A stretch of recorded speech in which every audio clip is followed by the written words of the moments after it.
Hello, everyone, and welcome to the Lords of the Night. With me, as always, is the Lord of Pain, Ranting Monkey. Hello. And the Lord of Pennies, Satsu 2 cents. What up, Doe? And I'm your host, the Lord of Punishment, Scribe. Hello, chat. Hello, everyone. Hope everyone is having a good Tuesday, and you have a good week ahead of you. I did not have such a great night last night, but I'll get into that momentarily. Satsu, how are you? Pretty good.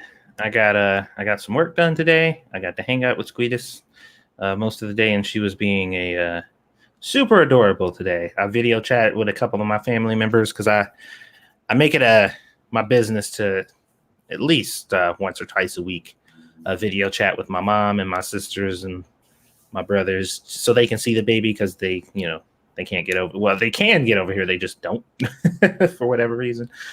So I video chat them so that way they can see her. And she was just being showered with love and affection today because she's so adorable.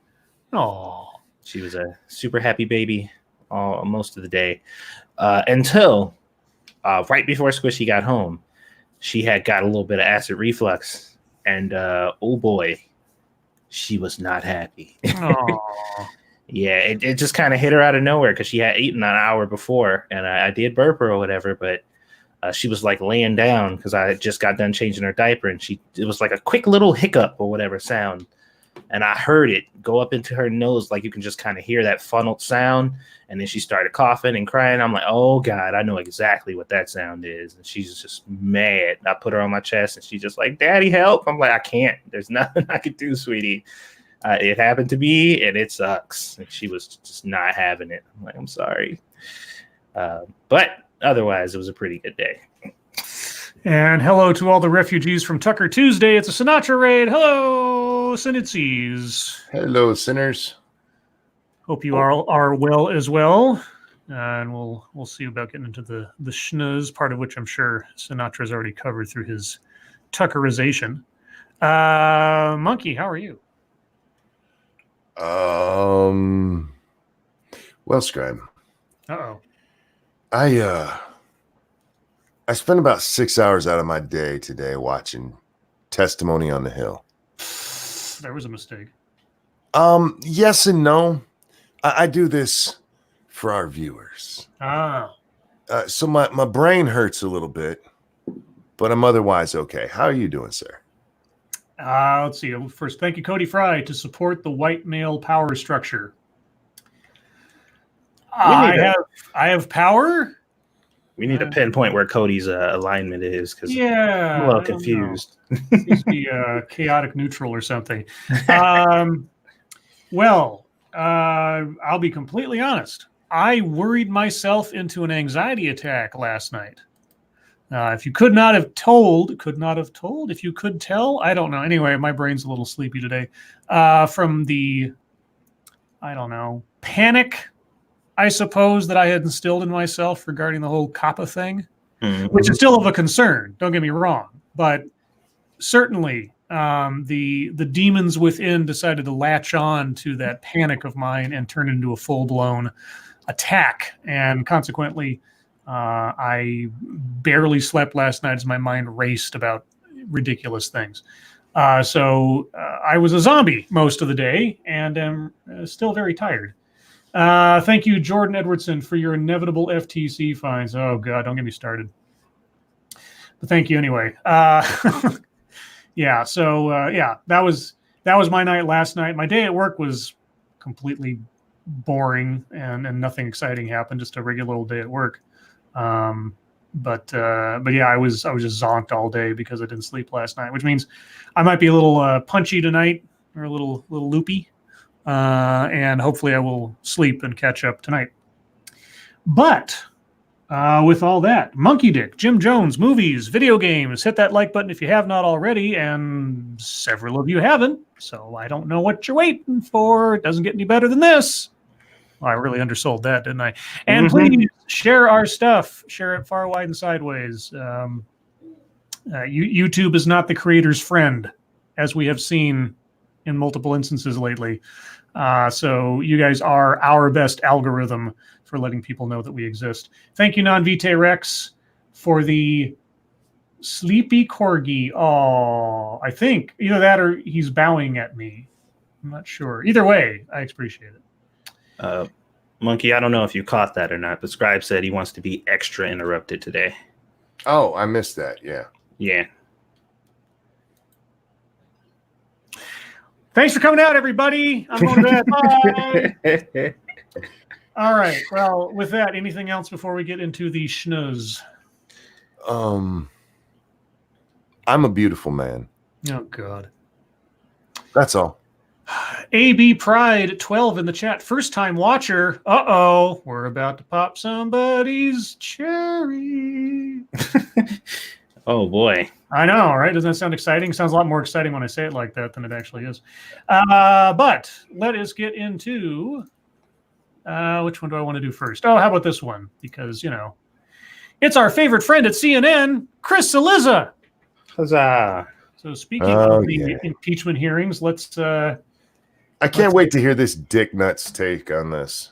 See, now, I will say before I start reading this, I didn't watch a second of the impeachment hearing today. I have seen, without the sound on, a couple of clips playing in people's comments on Twitter and that kind of thing. Mm-hmm. So I have almost no knowledge of what was said, who said it, or anything else. I'm going into this relatively blank. So go ahead. I want to point out there were two separate rounds of hearings today. Mm-hmm. In the first one, you had Vindman and I forget the lady's name. They testified first, and then the second one you had Volker and I forget the other guy's name. Okay. I'm great at names, you guys. Yes, I can tell. But the part that I watched the most of was the first one, the one that this picture is from here. Okay. And then I watched maybe 2 hours of the other one. So. All right. Well, maybe we'll get a fair and balanced review of the testimony then between Chris Cillizza and Ranting Monkey, or just nonsense. We'll see. Anyway, takeaways from Tuesday's public impeachment hearings by Chris Cillizza, CNN editor-at-large, who sounds like Mickey Mouse. If you've ever heard Chris Cillizza speak, he sounds like Mickey Mouse. If I sound like Kermit the Frog, he sounds like Mickey Mouse. We could probably do a roadshow. On Tuesday, the House's ongoing impeachment investigation held its third day of public hearings, featuring National Security Council Ukraine expert Alexander Vindman and Jennifer Williams, a member of Vice President Mike Pence's staff. The afternoon hearing featured former U.S. Special Envoy to Ukraine Kurt Volker and Tim Morrison, the former top Russia and Europe advisor on President Donald Trump's National Security Council. I, as in Chris, watched the hearings and took notes, so you don't have to. Did you steal that from the Nostalgia Critic? Anyway, below, the biggest moments from the hearing as they happened. Number one, Adam Schiff tries to pre-butt attacks on Vindman Williams. Yeah. Okay. Even before Vindman or Williams had said a word, House Intelligence Committee Chairman Adam Schiff of California, just so you know, sought to warn his Republican colleagues against attacking either of the witnesses. Of Vindman, who received a Purple Heart after being wounded by an IED in Iraq, Schiff said, quote, "We have seen far more scurrilous attacks on your character and watched as certain personalities on Fox have questioned your loyalty. I note that you have shed blood for America, and we owe you an immense debt of gratitude," unquote. Noting that Trump had attacked both Williams and Vindman, Schiff later added, quote, "I hope no one on this committee will become part of those vicious attacks," unquote. Will Schiff's warning change how Republicans will handle Vindman and Williams? Probably not, but it makes clear that Democrats will not let any attacks on either witness simply pass. So brave, so stunning. Yeah, and here's the thing. Yes, we owe this man a great deal, but that doesn't mean he's unimpeachable. Oh. That's Ding! Whoops. Not even what I was meaning to do there. Oh. That doesn't mean that his testimony is without flaw. Right. And there was a little bit of that went on, but not really. So we can get into that later. Okay. Point number 2, Devin Nunes really doesn't like the media. Or vice versa? I don't know. Listening to the opening statement of Representative Devin Nunes, also of California, you'd be forgiven if you thought that Tuesday's hearing was an examination of the national media and its role in politics and policy. Okay. Nunez claimed that the media was responsible for, among other things, pushing the idea that Trump's 2016 presidential campaign colluded with the Russians. They were. They did. They were not solely responsible, if that's what you're trying to say, Chris, but I have a few this could be a really big deal articles of yours that I could point to as pushing that quite a bit. Smoking gun, etc. type phrases that you yourself have used in the past in running Russia collusion conspiracy theories. The Department of Justice decided to open the investigation, not the media. Pushing the idea, Chris. Pushing your own words, pushing the idea, not in opening the investigation, Chris. Get to this next part because it's even better. And working with Democrats to drum up controversy surrounding Ukraine. The witnesses called so far in the impeachment investigation have been members of the Trump administration. Time out right there. New York Times, Chris. Thank you. Thank you. New York Times from the media. They worked with the Democrats behind the scenes with sources close to the matter, familiar with the matter, whatever fucking words you want to use, to drum up this shit. Yes. Chris Eliza was going to tell us what happened as it happened, but somehow we seem to be getting his own version of exactly what happened here. All right, cool. Don't get me wrong. No, okay. It is not correct to say the media is responsible for these things that happen. That is absolutely true. But to try to completely, dethrone yourself of any involvement in the hyperbole that has surrounded all of this, I'm sorry, Chris, you have not bathed yourself in the waters of Lourdes and just washed away all sin. Time out, though. He's not, read that sentence. He's not claiming that Noonan says they were responsible for Russia or that they were responsible for Ukraine. It's that they were responsible for pushing the idea, which they were. That's what I mean. And responsible for working with Democrats. That those both things are absolutely true. Right. Absolutely true. And Saliza is actually refuting a point that he didn't make. Like he's refuting a point that was never made to make his point. Yeah, it's so fucking stupid. Sorry. Nunez also used his opening statement to defend a series of columns written by John Solomon, a former columnist for The Hill newspaper, raising questions about the conduct of Joe and Hunter Biden's activities in Ukraine. Quote, now that Solomon's reporting is a problem for the Democrats, it's a problem, for the media as well, said Nunez. The Hill is in the midst of investigation into Solomon's columns. How much did Nunez actually talk about the facts of the Ukraine investigation or the witness testimony we were going to hear? Not much. Well, given how little time and lack of interruption that Adam Schiff has provided the Republicans and asking anything about anything lately, I don't even know if it was worth his time to bother asking. Thank you, Cryptic. With what Eric Swalwell did on live television, his chance of a career as a private tutor is gone. I feel like it's a private tutor is better. I'm your private tutor, farting for money. Oh, sorry.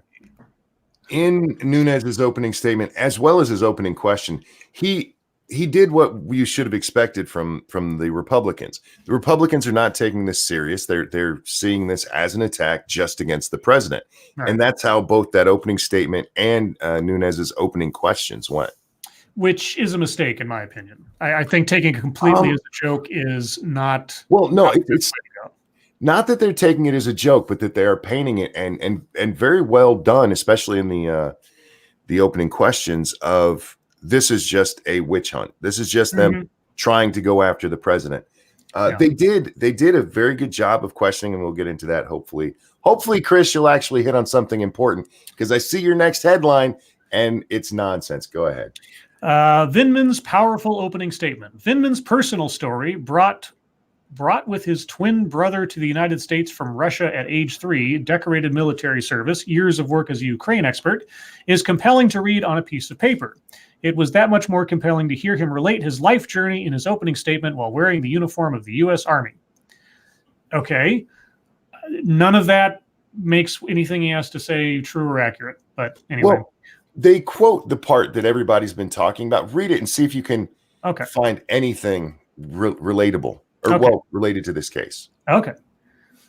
Quote, I am grateful for my father's brave act of hope 40 years ago and for the privilege of being an American citizen and public servant where I can live free of fear for mine and my family's safety.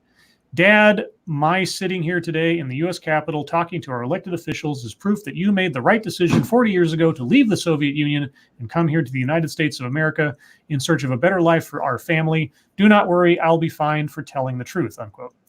I could see it as framing him as a patriot, rather like operating above politics and doing what he thinks is right. Okay. In Chris's last thing, he was complaining that Nunes didn't talk about the germaneness the germaneness of anything going on. Okay. Is this germane to the testimony, except for telling the truth? That is the only part. Well, again, like I said, it frames him, and I'm not saying it's necessarily false or anything. I'm just saying that for the sake of the statement, it frames his testimony and his intentions as being based around being a patriot, and that he is operating. Hold on. You've had your piece. Give me a second. And that his motivation isn't partisan. Now, whether or not that's true, I don't know, but that is what the statement. That's what it expresses to me. Okay. The only part of that I would agree with you on that is where he says that I'll be fine for telling the truth. The entire rest of that, the entire rest of it has nothing to do with patriotism. It has nothing to do with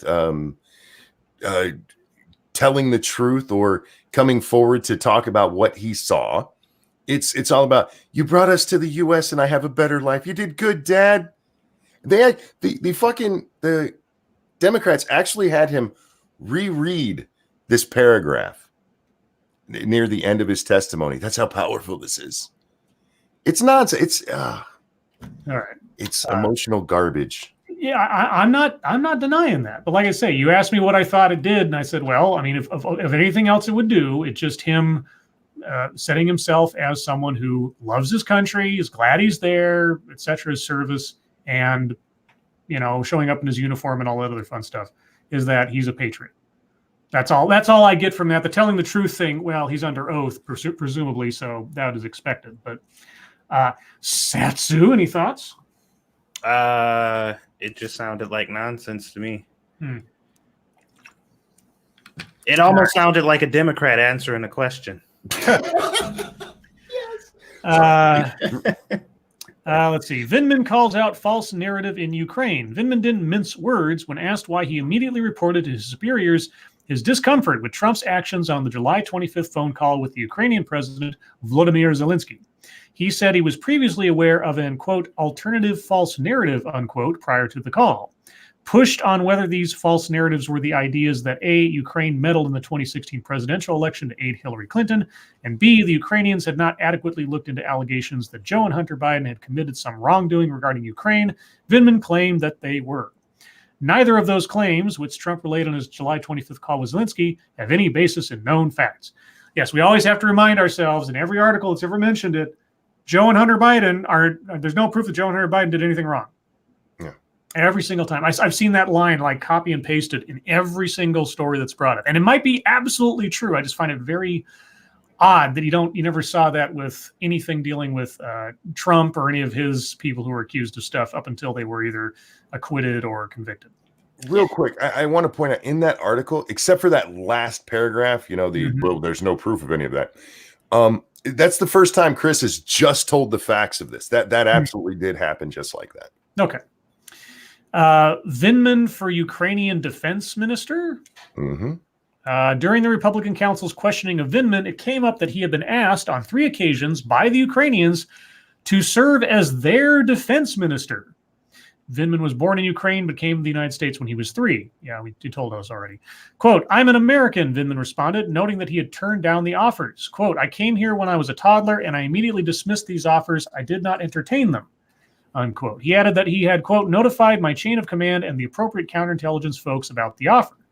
That is bizarre. Does that happen very often where a foreign government offers another foreign citizen effectively? I mean, maybe he's got dual citizenship or something. But read the next one, and then I'll answer that. Later, Connecticut Democratic Representative Jim Hines ripped Republicans for trying to inject the issue into the hearings. Hines said it was a clear effort to question Vindman's commitment to America and a part of a broader attempt by conservatives to suggest that he had dual loyalties of some sort.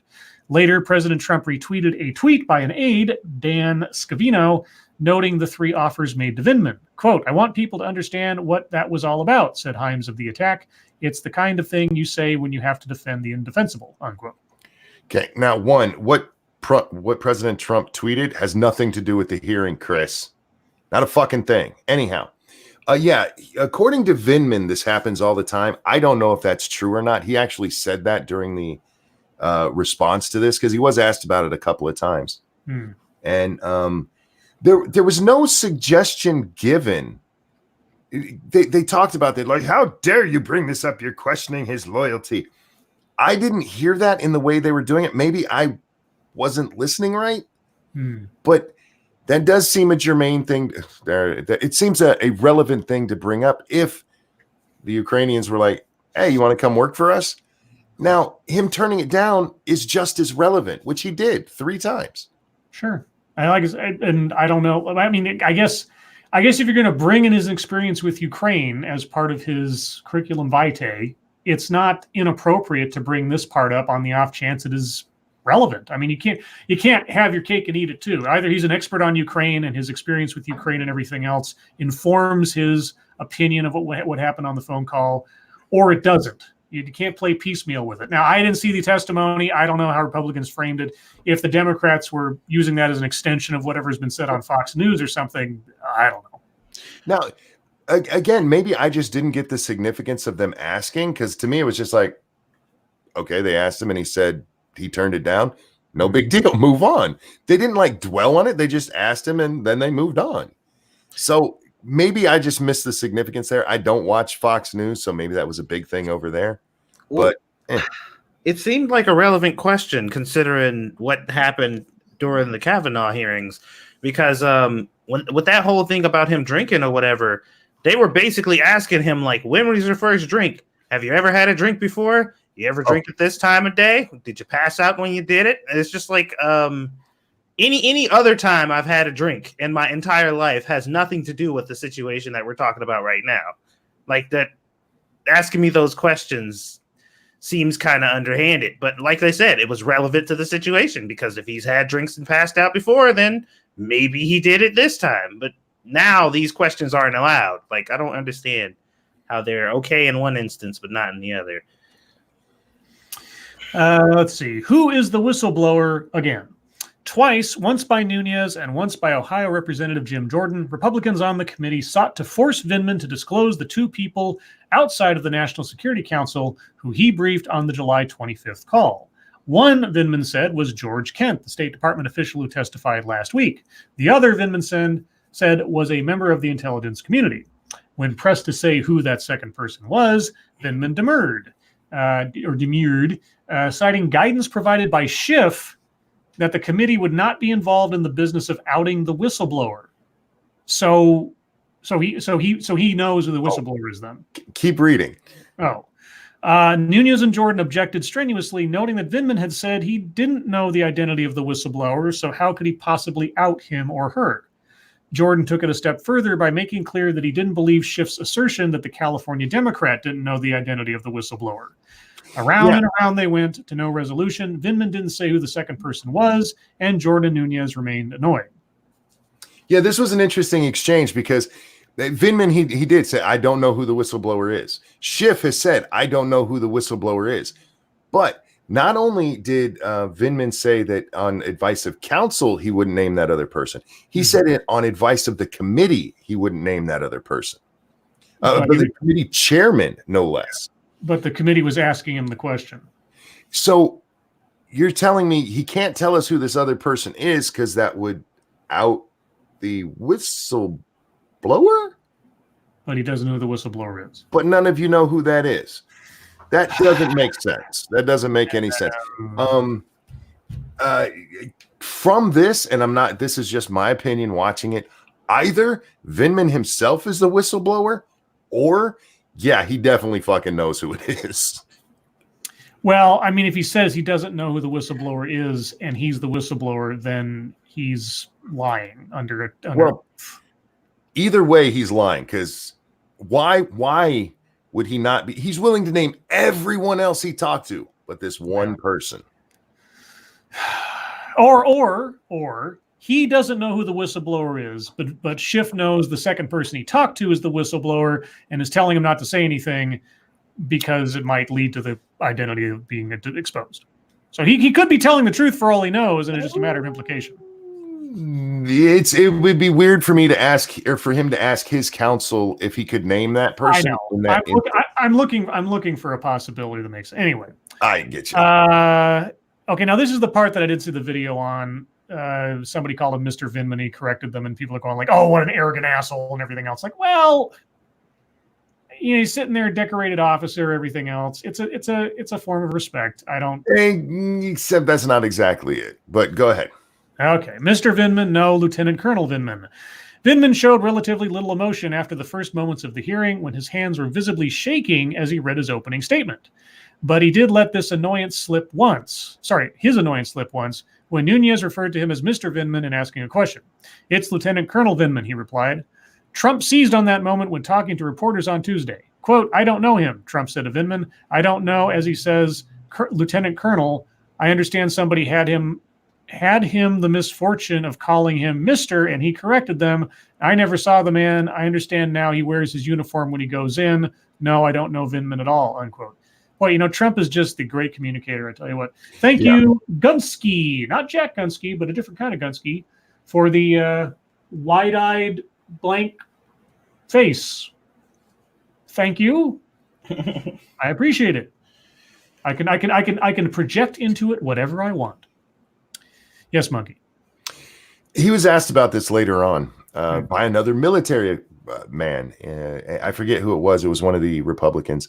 He goes, when you go to work every day, you wear a suit, correct? And he's like, yeah, he doesn't wear his military honors to work every day.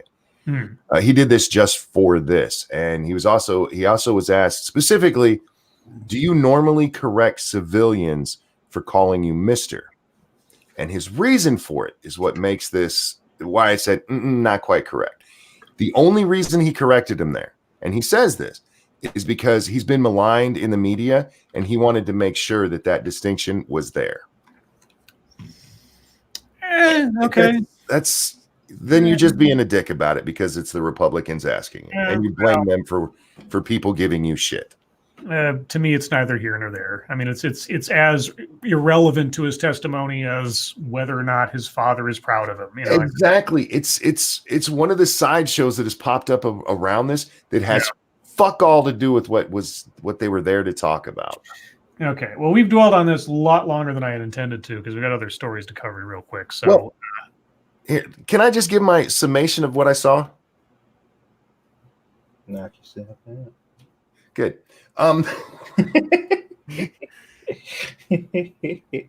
There's a little tiny bit to grab onto if you want to take the Trump was bad theme, but almost every other question, even the ones coming from Democrats, pretty much sum up that, except for Vindman here, nobody really saw a problem with the call.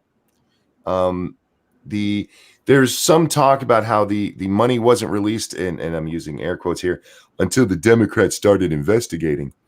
And that was explained repeatedly and confirmed by all four witnesses that this happened, is that the Ukrainians, not only did they have a new parliament come in, but they also instituted a new law where before somebody who was part of their parliament could not be charged with a crime at all. And they got rid of that. So they actually rooted out some of this corruption. And it was right after that the money was released. So there's stuff for people on both sides to grab onto, but there's less and less looking like, yeah, this was only about Biden, which is what the crime part is. And there was a great moment where the Republicans did point out that The reason the Democrats have started using the word bribery is because of a Washington Post poll that showed that that's the thing Americans look at and say, "Ooh, that would be bad." Mm.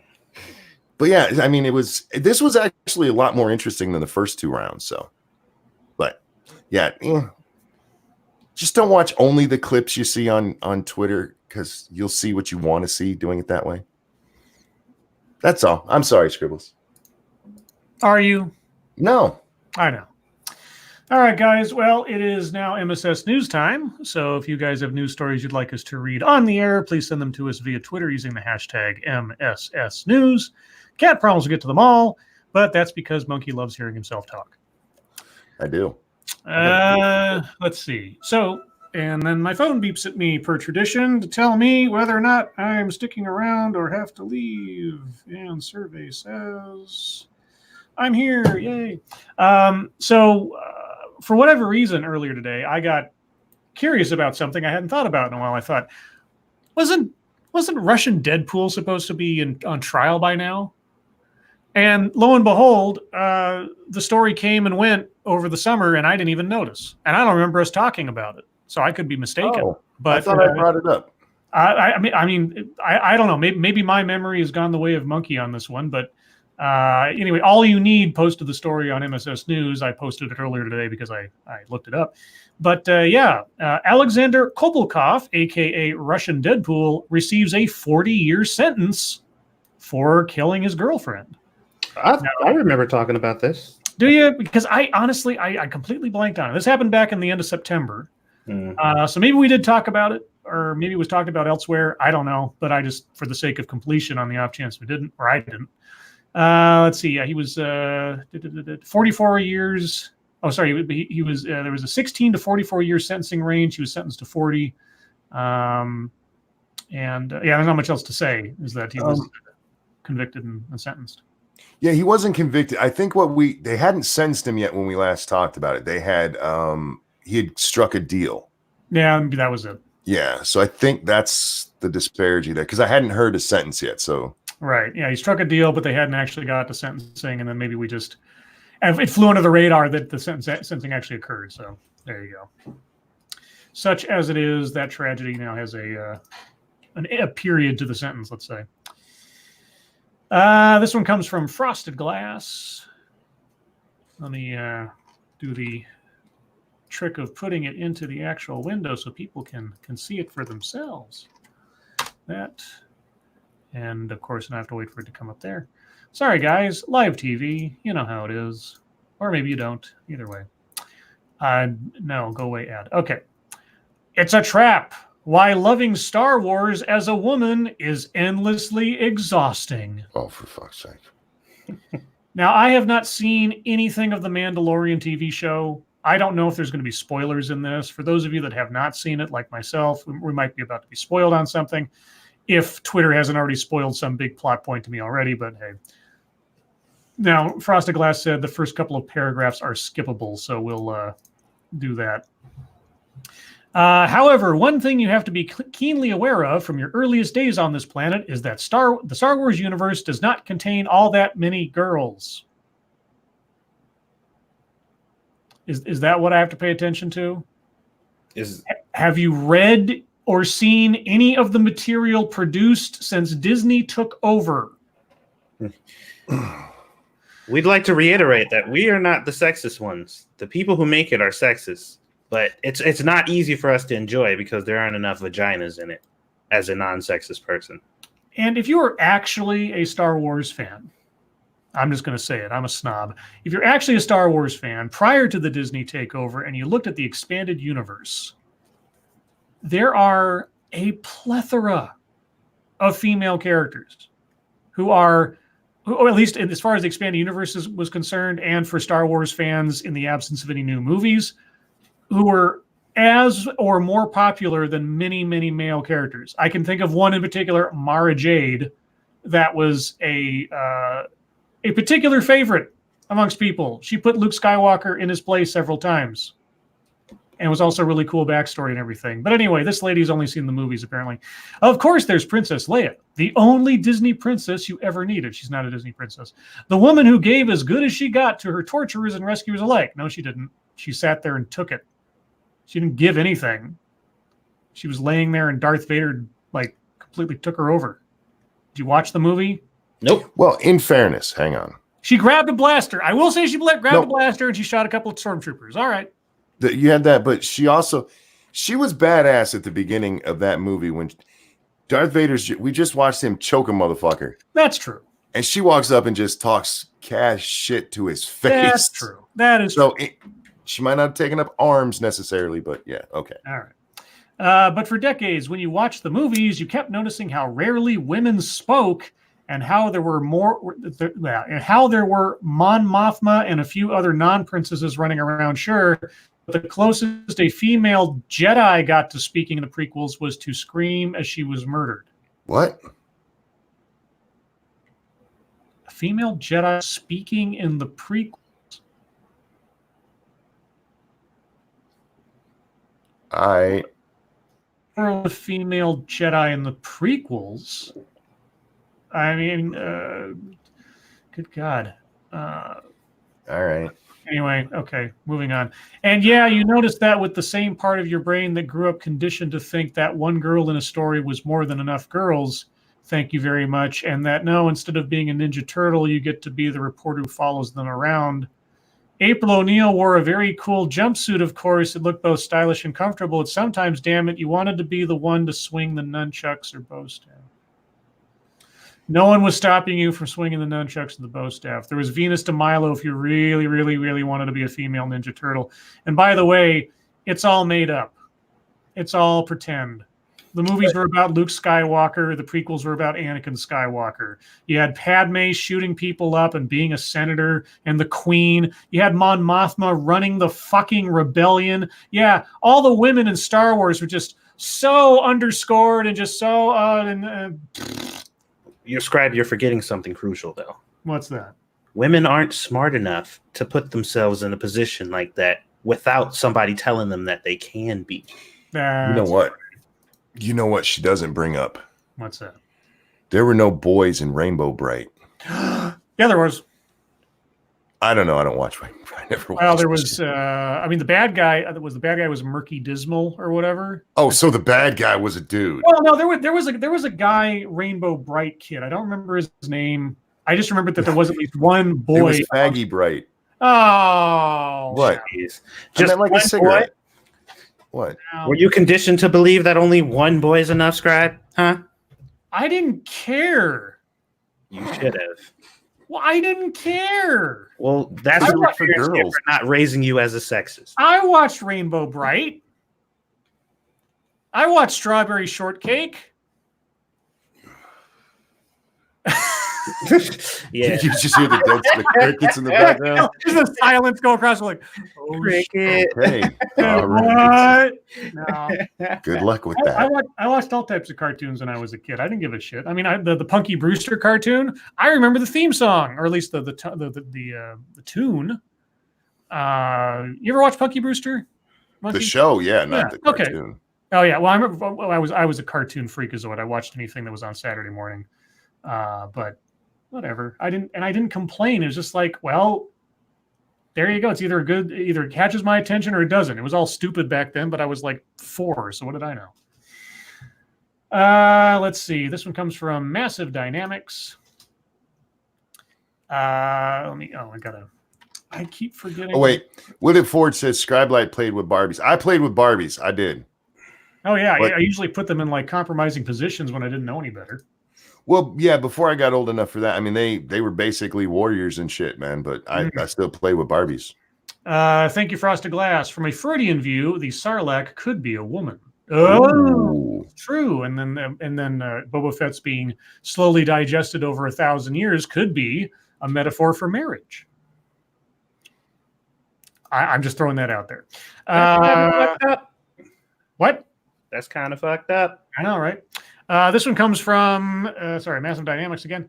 Irish-American couple starved toddler to death on vegan diet of raw fruit and vegetables.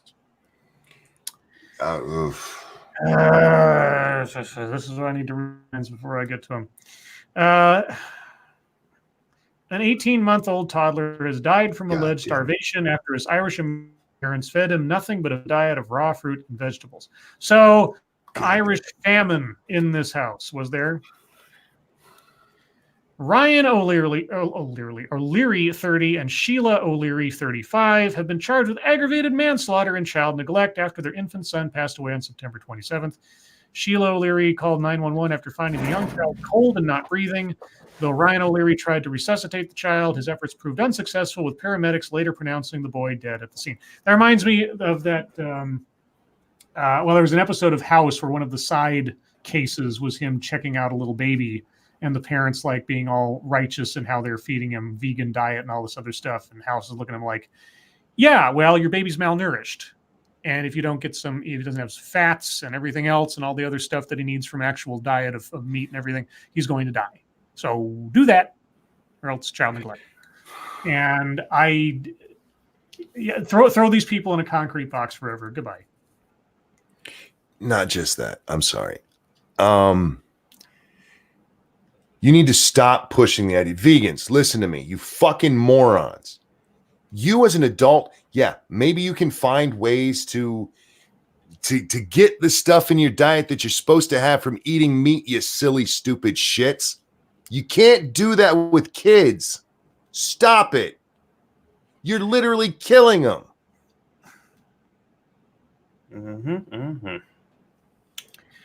Yeah, you feed them Cheetos and steak. That's right. That's what you do. Thank you, Terry Diamandis. That kid was just not woke enough for a vegan diet. At 18 months? Oh, no, that kid should be sleeping. And now he never will be again. Thank you, Devil Fruit Zero. I heard someone say that his boy used Barbies as guns by bending them over. Was that how you played with them, or did you just play Dr. XD? Just kidding. From what I recall, I either put Barbies into compromising positions that I didn't understand because I was a kid, but I knew it was naughty or something. Or like Monkey said, I used them as extra He-Man figures and had Ken be a giant or something. I think I remember doing once. Because, compared to a He-Man figure, the Barbie figures were, gigantic. I know that my sister, she cut their hair one time, not really understanding that it wasn't going to grow back. Mm-hmm.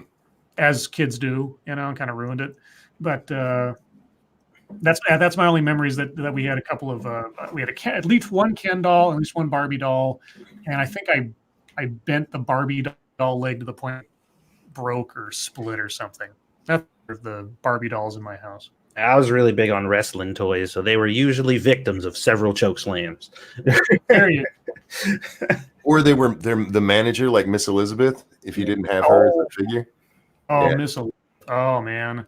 That real life story with her and Macho Man is so destructive. Yeah. That girl is poison. Anyway, moving on. Let me pull up this one from Mercy of Wits. If I'm allowed to read it without an ad, I think I am. And then I gotta click and click and click. Someday I'll find a way to make this more automated or pre-prepared. Is this Prince Andrew's death rattle? U.S. Epstein document cache could sink beleaguered prince.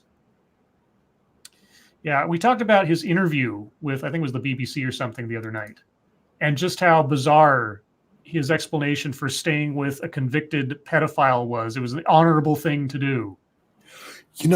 We didn't even go over everything that was said in there, like the sweat stuff. Right. Yeah, we only got the bits and pieces because let's see if this talks about it. Prince Andrew is named in a cache of secret legal documents detailing explosive new allegations against Jeffrey Epstein that could be unsealed by a U.S. judge before the end of the year.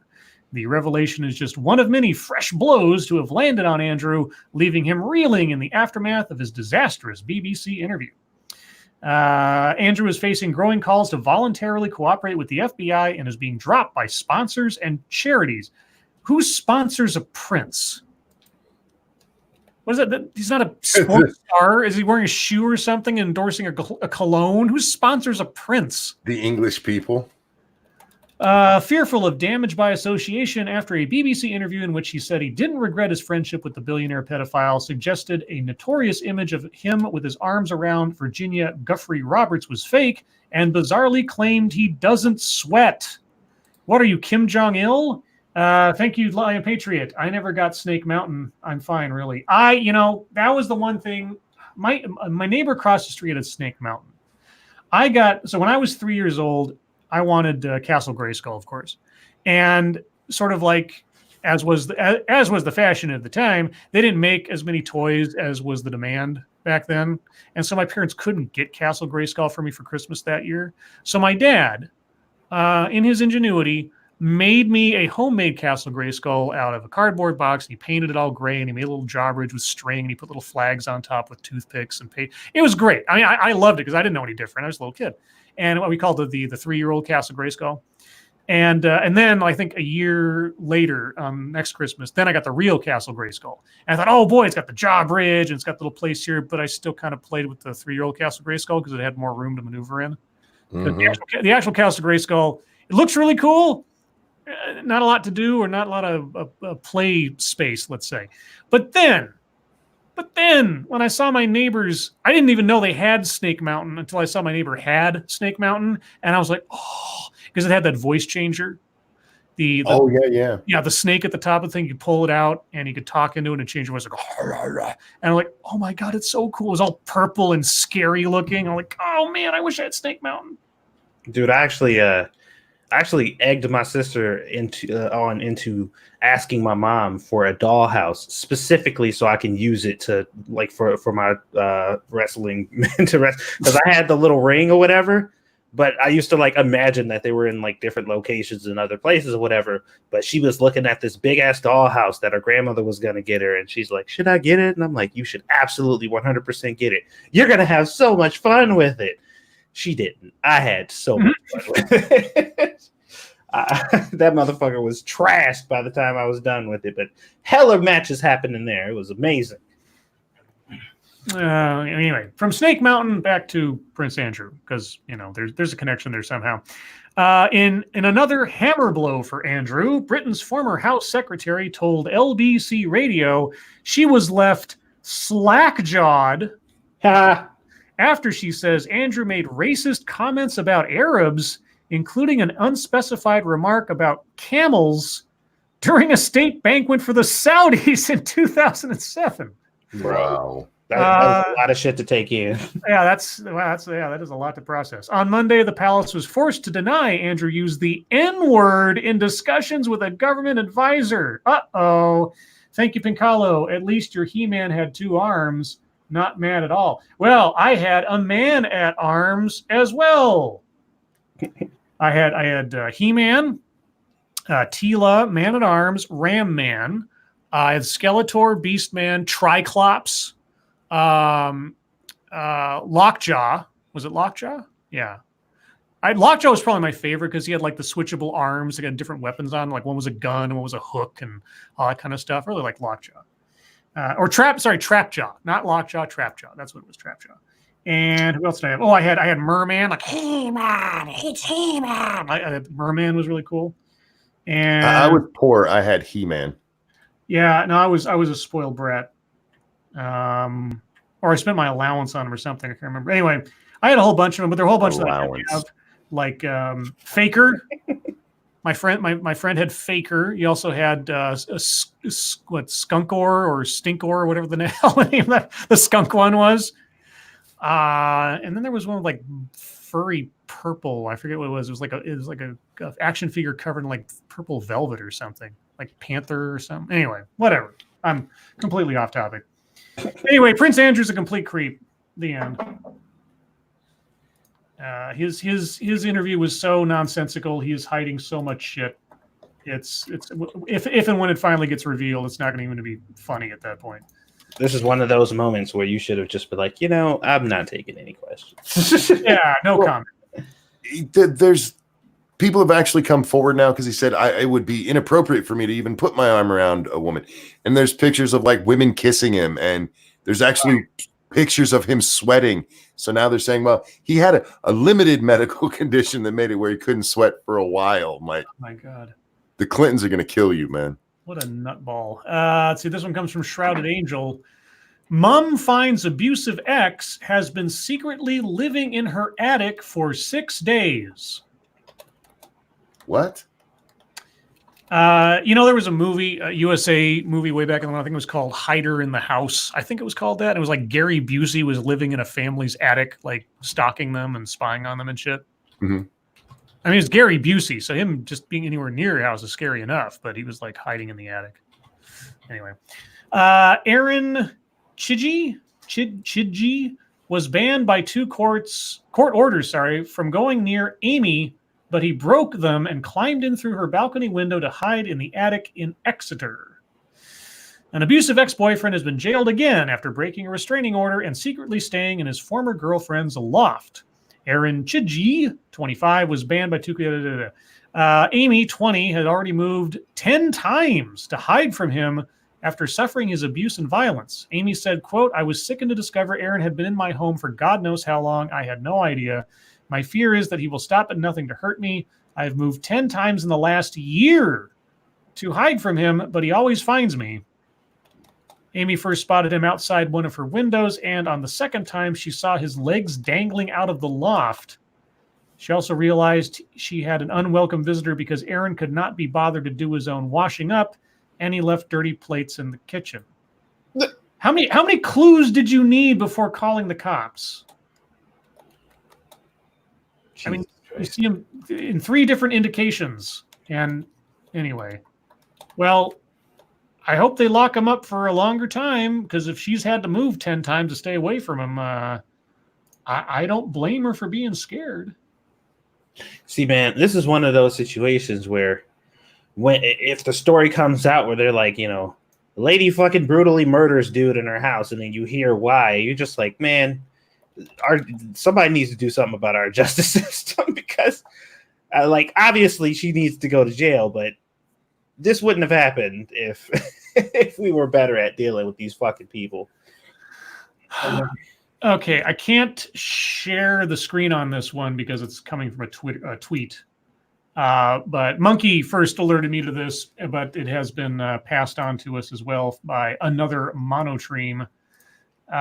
So the AFP, or the Agence France Presse or something, I don't know.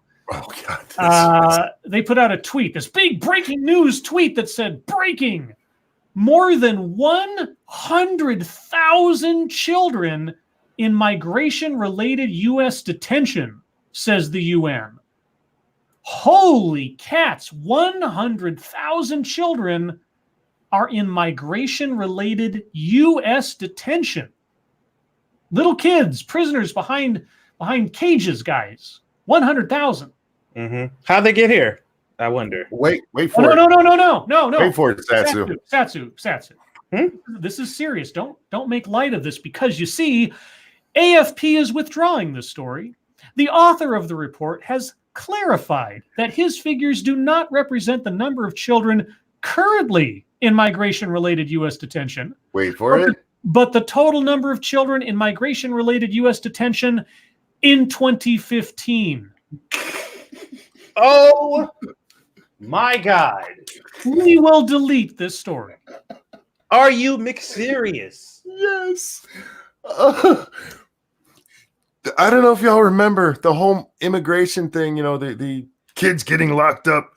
That came from a 2015 photo shoot. The series that we saw with the kids with they're all packed in tight, and that there's a shot from above, and they're wearing like space-aged aluminum blankets, came from 2015. They keep trying to get Trump on this shit, and it's always from 2015. This is what really kills me, though. That is a huge number, and absolutely in today's political climate, worth talking about. But because it was from 2015, they're like, "Oh, that was an accident. It was from a different time, so it was okay then. So it's not important, actually. Like, We don't have to have a discussion about this. We don't have to put the people to task or talk about the people who were involved in this because it was fine then. We were okay with this then. But now it would be bad. Like, that is a crazy fucking number. Like, Obama should be trending on Twitter. Like, after that, like, people should be like, "What happened, Obama? Excuse me? How many?" But no one fucking cares. They're not correcting the story. They're burying it. I know. Deleting it. Yep. Oh my fucking God. All right. We'll do a couple more here. This one comes from Angry Illinoisan. Oh, fuck me. Missing sailboat with 3 people from Maine found safe after sparking massive search. Crew to continue journey. I didn't even hear about this. 3 people on board a 40-foot sailboat that was reported missing over the weekend off the coast of Maine and sparked a massive search, established communications with the U.S. Coast Guard on Monday and are continuing on their journey. The U.S. Coast Guard had been searching since Saturday for Charlotte Kirby, Nathaniel Davis, and Wilfredo Lombardo, who were aboard the 40-foot sailboat named Dove. The boat was last known to be about 20 miles south of Mount Desert Island, where the famed Acadia National Park and seaside hamlet town of Bar Harbor are located. Bar Harbor, well, that's what they used as a template for Far Harbor in Fallout 4. Indeed. That's just useless trivia. The Coast Guard said that dispatchers on the mainland received a 911 call at about 3 a.m. from passengers on the boat that warned they were in distress. By Monday afternoon, the Coast Guard said on Twitter they had established communications with the boat and confirmed those on board were not in distress. Okay. With outstanding coordination and cooperation with the families, we were able to confirm their loved ones are not in distress and are continuing their journey south. So it was much ado about nothing, and they wasted a bunch of people's time by calling 911, and officials have not said what triggered the phone call to 911. Okay. Well,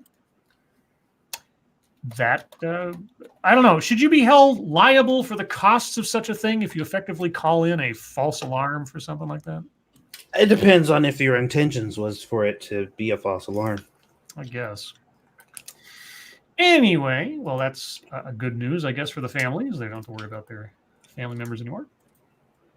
And let's do this one last. This one comes from Quinn Harrison. Pull that up. Okay. Then do the thing, and the thing, and the click, and the thing, and there. North Carolina A&T students worried about white van at off-campus apartments. Okay. Does it say free candy on the side or something? Greensboro, North Carolina. A misunderstanding near North Carolina A&T State University caused a lot of concern among students. A video of a suspicious white van at an off-campus housing complex was viewed thousands of times on Twitter. Other posts warning students about the van at different complexes were also shared hundreds of times. Quote, there were like 200 to 300 retweets, said Kayla Riley, a concerned renter. It was going around quick. Is going around quick. Okay. It's crazy, said Elijah Johnson, another renter. It just had the whole neighborhood alerted. Everyone was scared to go out. Okay. On Monday, Fox 8 learned the van was there to protect students.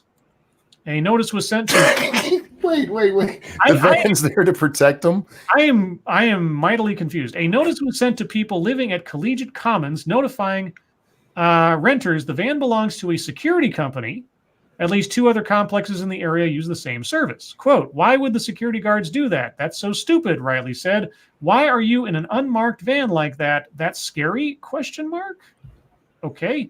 I'm glad it wasn't innocent civilians getting snatched up for no reason, sold into whatever this crazy world, Johnson said. What? So you thought it was white slavery going on? What? After the panic, an employee at Collegiate Commons told Fox 8 the security company will no longer use the van. Okay, I'm not going to deny if you're a security company and you don't have a marked car to show people that there's security around, seems to kind of defeat the purpose of having being a security company. Yeah, especially if you're just lingering, you go from security to creeper. Yeah, I mean, I can't think of, like, I've worked at several or around several office buildings where they have, a security service that just these little, little coupe cars with, like, whatever security on the side, and they're just like puttering around and just showing that there's somebody there keeping an eye on things. An unmarked van, I mean, unless you're like a bait car or something, I don't know. Silly. But guys, thank you so much for all the stories. Appreciate your contributions to the wonderful world of news. And with that, we'll go on to YouTube time. I'll go first. I didn't do nothing, which means I did something. Did I do something? Oh, I cooked up these wonderful images for the show tonight. Little overlays and gray. I actually unintentional the kind of shapes we got out of the little visitor windows here and everything. Looks very 70s to me for some reason. Kind of blocked out and kind of angly. I don't know. It's like we form a little mushroom or something. A mushroom? So we're the mushroom head? I didn't say that. But that's what you and I would be right now. I want moved. Wait, am I the shaft? Oh. You're the shaft. We're the tip. You're damn right. I see what you did there. Okay. Anyway, I'm done. Satsu, what'd you do today? Well, real quick, I wanted to because Becca had asked a question about that last story that we talked about. She asked, "Are we not going to talk about the actual numbers of kids this time around?" And the answer is absolutely not, because not. It is 100% lower than that number, and if they bring it up, it's going to work against their narrative. There's no way in hell they're going to talk unless the number now is significantly higher. They'll never speak about it. Like, you'll never hear about this again. And they don't want you to ask about it either. Like, don't ask about it. Don't look into it. Like, they're going to bury it. That's it. We fucked up. And that's all she wrote. But anyway, as far as YouTube stuff is concerned, I uploaded a ramen video today. I reviewed what is it, Tom Yum ramen, which is fucking delicious. I love that shit. I believe it or not, I was still going through the remnants of ramen that Cryptic sent me. I could have finished it a long time ago, but I've been fucking around and procrastinating. But it was good. That's long story short. Go check out the video if you're interested. It was fucking delicious. I also worked on and edited another video today for my gaming channel, which I had intended on uploading, but I got snatched up by Squishy after I came back from the store. She made me watch Mommy Dearest today. Oh, no wire hangers! No wire hangers! Yeah, so it's great. It's a classic. That was traumatizing. Oh yeah. And I didn't get a chance to upload it, so that'll be going up tomorrow. I also learned how to do something that probably anybody who has an elementary kind of understanding of Photoshop can do today, which was nice because I was able to make a really nice thumbnail. So I'll be probably using that a lot more for future thumbnails to make them look all purty and stuff. Otherwise, that's kind of it. That's pretty much all I've been up to today. I mean, there's another video that I'm working on that's going to go up throughout the week. There's another ramen video in the queue as we speak. So I've been trying to get some stuff done. No stream tonight, guys. All right, Monkey. I did my monkey in the morning, and I ended it by talking about how much I don't really care about the impeachment hearing and the upcoming Democratic debate. Could have fooled me. Well, I do mean it on one level, and we're seeing it today. And I explained why I don't care, Scribe, because I do, in the sense that I enjoy politics and that stuff. That's why I tuned in the first place. Plus, it's kind of our job here. It doesn't matter what was said today. Everybody's just going to use the clips and stuff that shows them to be correct, that takes their side. And there's enough of those clips out there for everybody to get a piece. And so in that manner, I really don't care. But I do recommend watching this stuff, guys. It is your government. If you have time and can put up with it, I do recommend. So I did that for most of my day today, and then I took a nap and I came here. So That's what I did. All right. Well, then we can move on to the wonderful world of circuitry. Let's see. Do I have much? Because I was nose to the grindstone at work today for the most part. Oh yeah, there's a picture of a girl sticking her tongue out and saying, "What's on your mind?" And I said, "The blood-brain barrier." I love these non sequitur, like here's a girl, and this is kind of a weird one because this wasn't like some girl in a bikini kind of showing off her body or anything. It was just some girl in a very retro sweatshirt sticking her tongue out. But I always enjoy those because they're just so weird. It's like, what's the point? Let's see. Chris Matthews claims that Swalwell did not fart. It was a mug being scraped across the desk at the MSNBC studio. Bullshit. Well, if that is true, there should be some feed footage of that taking place. You know, the cameras that are on in the studio at the time. All right, hang on. I have a cup right here. I'm going to slide it across my desk. You guys ready? Okay. Did that sound like a fart? No. Maybe some 90-year-old person's fart. Let's see. The Google Stadia premiered today.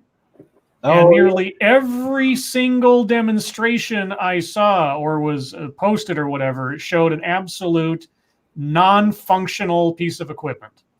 Oh, for sure. And did you guys hear how many games it shipped with? Or it was going to start with 10, and then it was going to start with 12, and then they added 10 more at the last second. And like Final Fantasy 15 was in there, and Red Dead Redemption 2, and that kind of stuff. Yeah, it was like 12 games at release you had access to. And most of them were games that you either already played or didn't give a shit about. Right.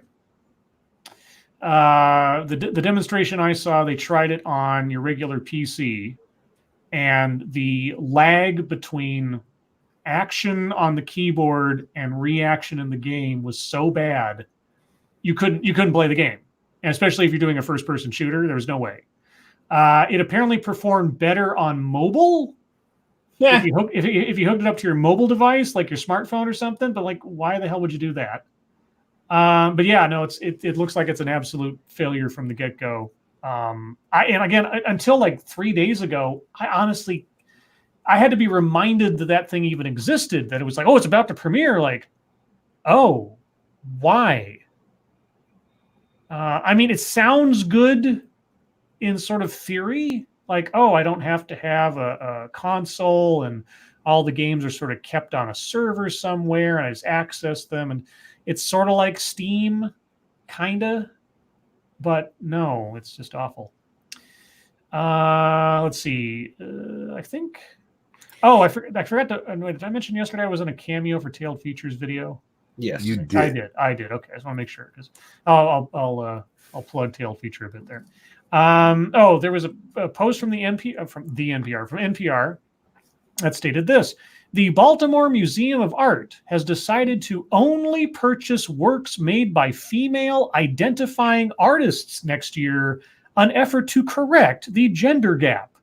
Quote, to rectify centuries of imbalance, you have to do something radical, said the museum's director. And I said, so they're actively practicing sexual discrimination in who they will do business with while accepting federal funds from the NEA. Now, I have no idea if this crosses Title VII or not, since they're not technically an employer in this context.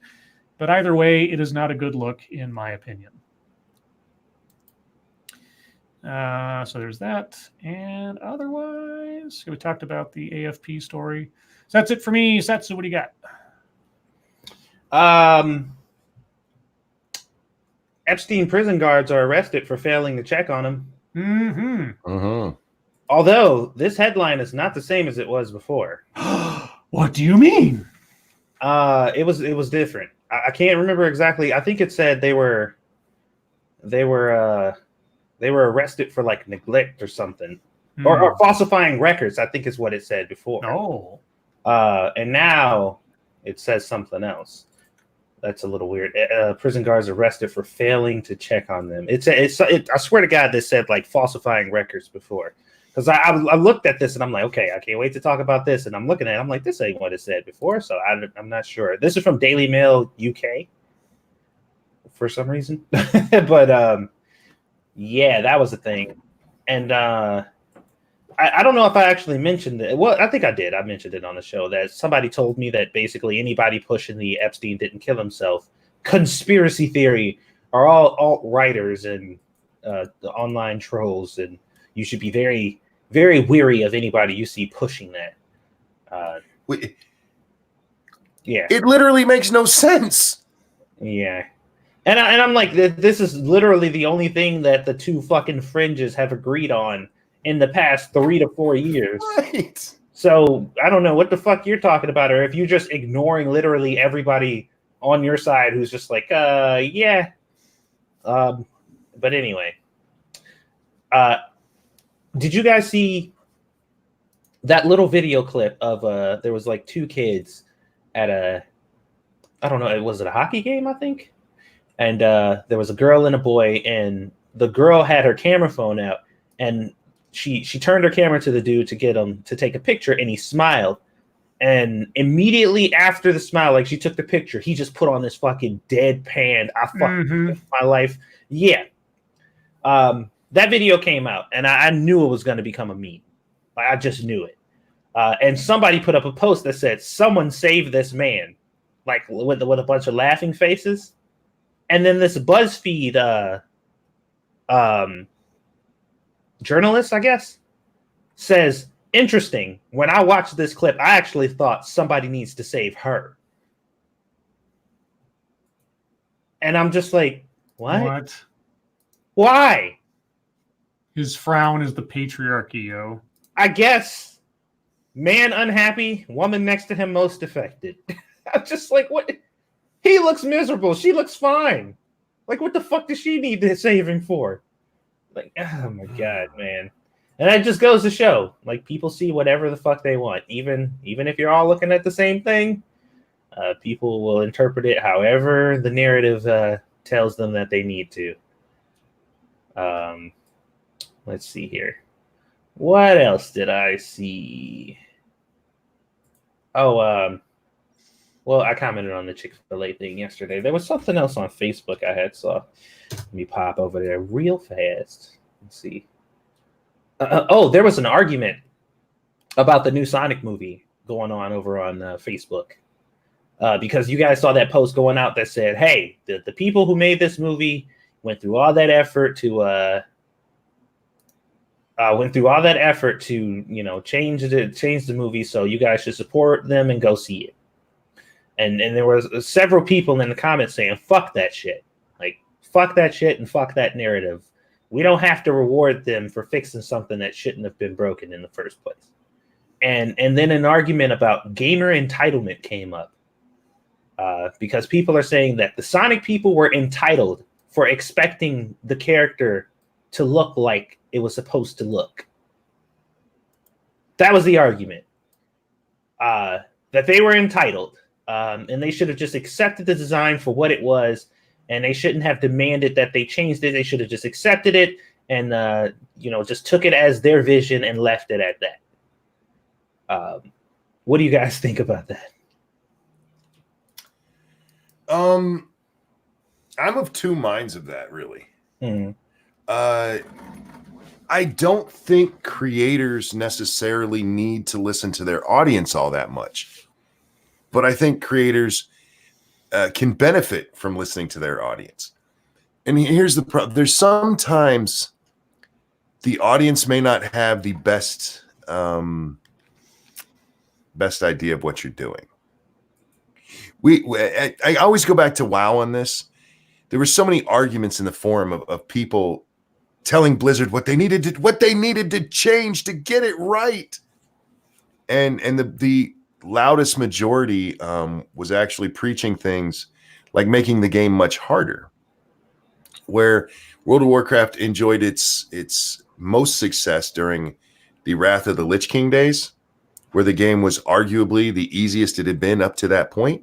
It was objectively the easiest it had been up to that point, actually. And you had these people, we need to go back to the vanilla days.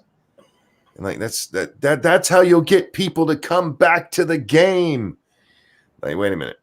So you're arguing we need to go back to that because that's where you liked it best. Where there was literally less than half of the subscriptions there are now? That makes no sense. So there's times you have a vocal part of your audience who may really want something and really believe that, but don't necessarily have the what's the word I'm looking for? Not looking at it objectively. It's just about what they think. And that's fine. And sometimes that can be a good thing, like in the Sonic trailer. That fucking thing was hideous. That fucking thing was hideous. So maybe you listen to your audience in that case. Well, you're supposed to listen to your audience in a focus group of design before you start doing the CGI, for God's sakes. Well, yeah. I mean, save themselves $1 zillion if they just said, okay, guys, let's get some Sonic professionals, some fans of Sonic in here, sit down. We're thinking about doing the movie. Here's our 3 designs. Which one do you think best reflects the character? And they go, that one. And then you go with that one. Well, here's the thing. I mean, if they change nothing else but that, it's still the same movie. So they could have possibly saved themselves all the money, released it, and made whatever they're going to make anyway.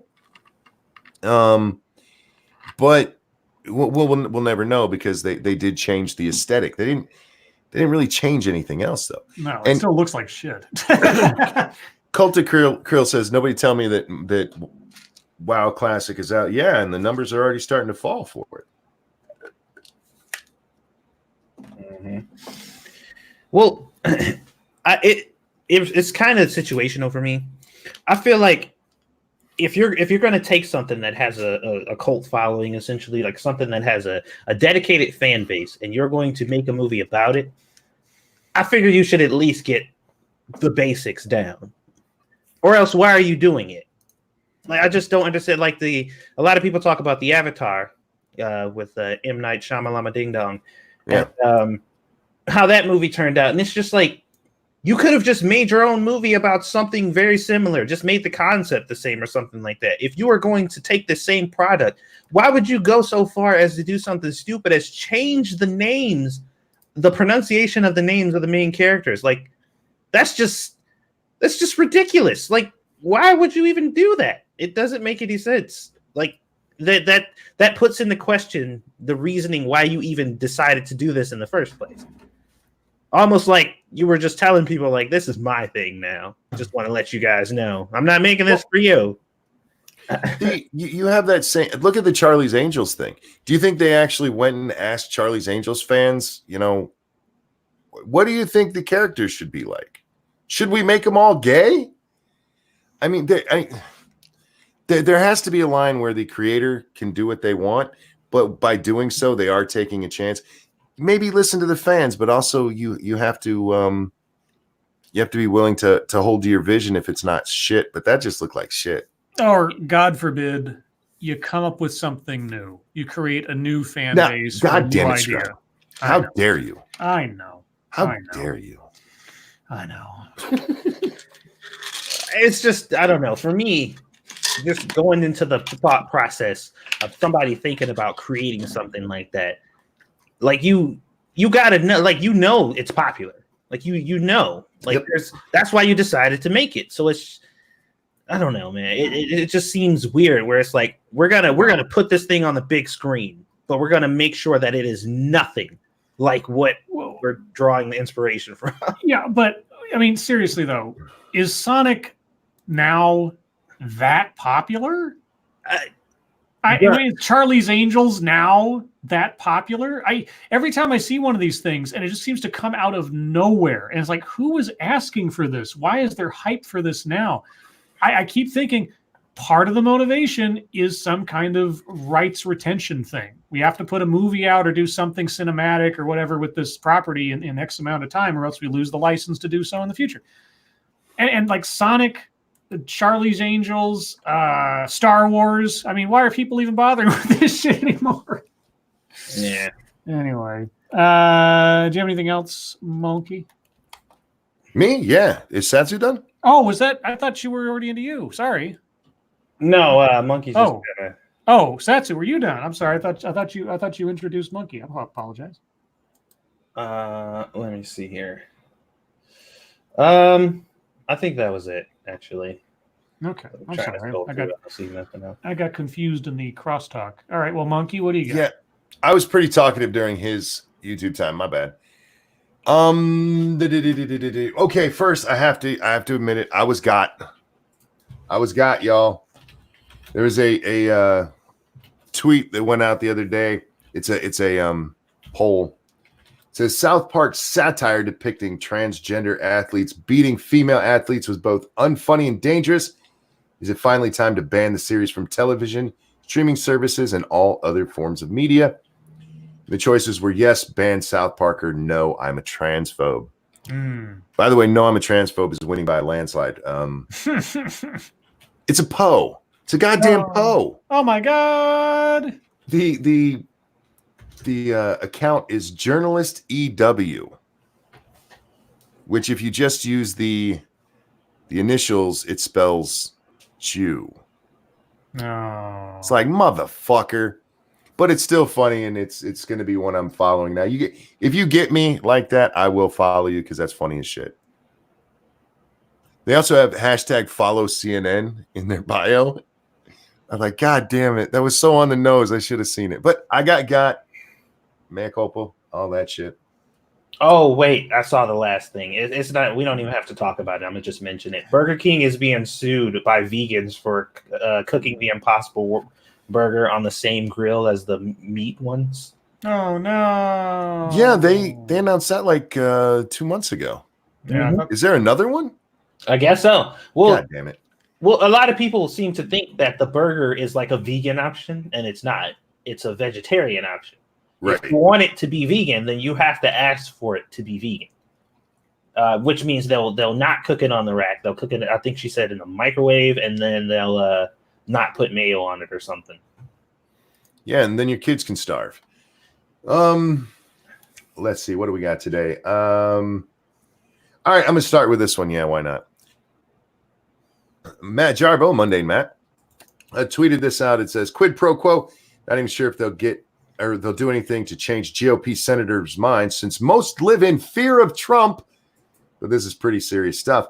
This is why you should be watching the impeachment hearings and why anyone who tells you otherwise is lying. And then he links to a clip from, like I told you, you can pick a clip from anywhere and make your side's argument.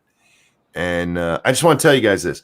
If you are only watching 20-second clips or even just a minute clip from Twitter, you're not getting the full story of what was said here. There was lots of stuff. Some of it makes Trump look bad. Some of it makes Trump look like, yeah, there was no big deal. Go and watch and choose for yourself.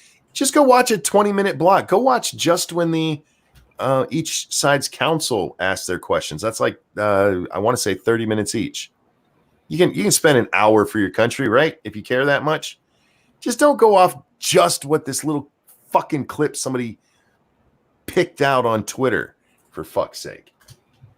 The ACLU tweeted out today. You guys know it's International Man's Day, right? Yes, it is. Mm-hmm. Yeah, guys, there's been a whole lot of talk about this leading up to it because no, there hasn't. There's been none of that shit. It's not like International Women's Day. Nobody cares about it because it's about men. Yep. But the ACLU tweeted this out. There's no one way to be a man. Men who get their periods are men. Men who get pregnant and give birth are men. Trans and non-binary men belong. Hashtag International Men's Day. International Men's Day, women most affected. Yeah, there was in the hashtag, there was a significant amount. There was a pretty decent amount of women, just like, men, you're fucking awesome. Thanks for being awesome. Yes. And I was very happy to see that. And then, there were others who were just like, toxic masculinity is still a problem. And it's just like, oh my God, shut the fuck up. 364 days a year, trans days. This one's for men. Sorry. One, you can't be a non-binary man. That's fucking retarded. Why do you not know your own fucking terms? Is it because you change definitions so often? Non-binary means you're not a man or a woman. What part of that are you missing? It's your own fucking definition. There's no. But the ACLU, man, they're here. They're here to help you. They're here to help you because, you know, you're gonna have babies and shit as a man. Well, I've actually seen somebody classify themselves as a non-binary man, and somebody called them a man, and they corrected them.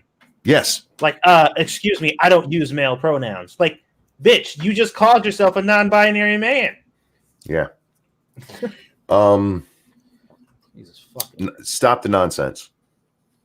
I told you, man, look, I'm willing to accept a lot of things when it comes to these people and all this stuff and these changes or whatever. I'm like, sure, we could use the they, them, and all that good stuff, whatever. I draw the line at non-binary people. If you claim that you are non-binary, I don't want to have a conversation with you anymore from that point. Like, I don't care what the scenario is. It's just like, we don't need to talk anymore. Just that we can end this right now. Just walk away. I've seen Shoe on Head has been very upset because people are pointing out that, you know, science has been thrown out the window. And she's like, no, this is science. They, you know, these are people, trans men or men. If you're talking about men having babies, then you are talking about throwing science out the window. Sorry, you are. If I'm a science denier for pointing out it's fucking cold when it's supposed to be cold, then you're a science denier for pointing out men can have babies, because that's not scientific at all. Not even close. Anyhow, the last one I had was the AFP thing. But you brought up something, Scribbles, that I did want to touch on just for a moment.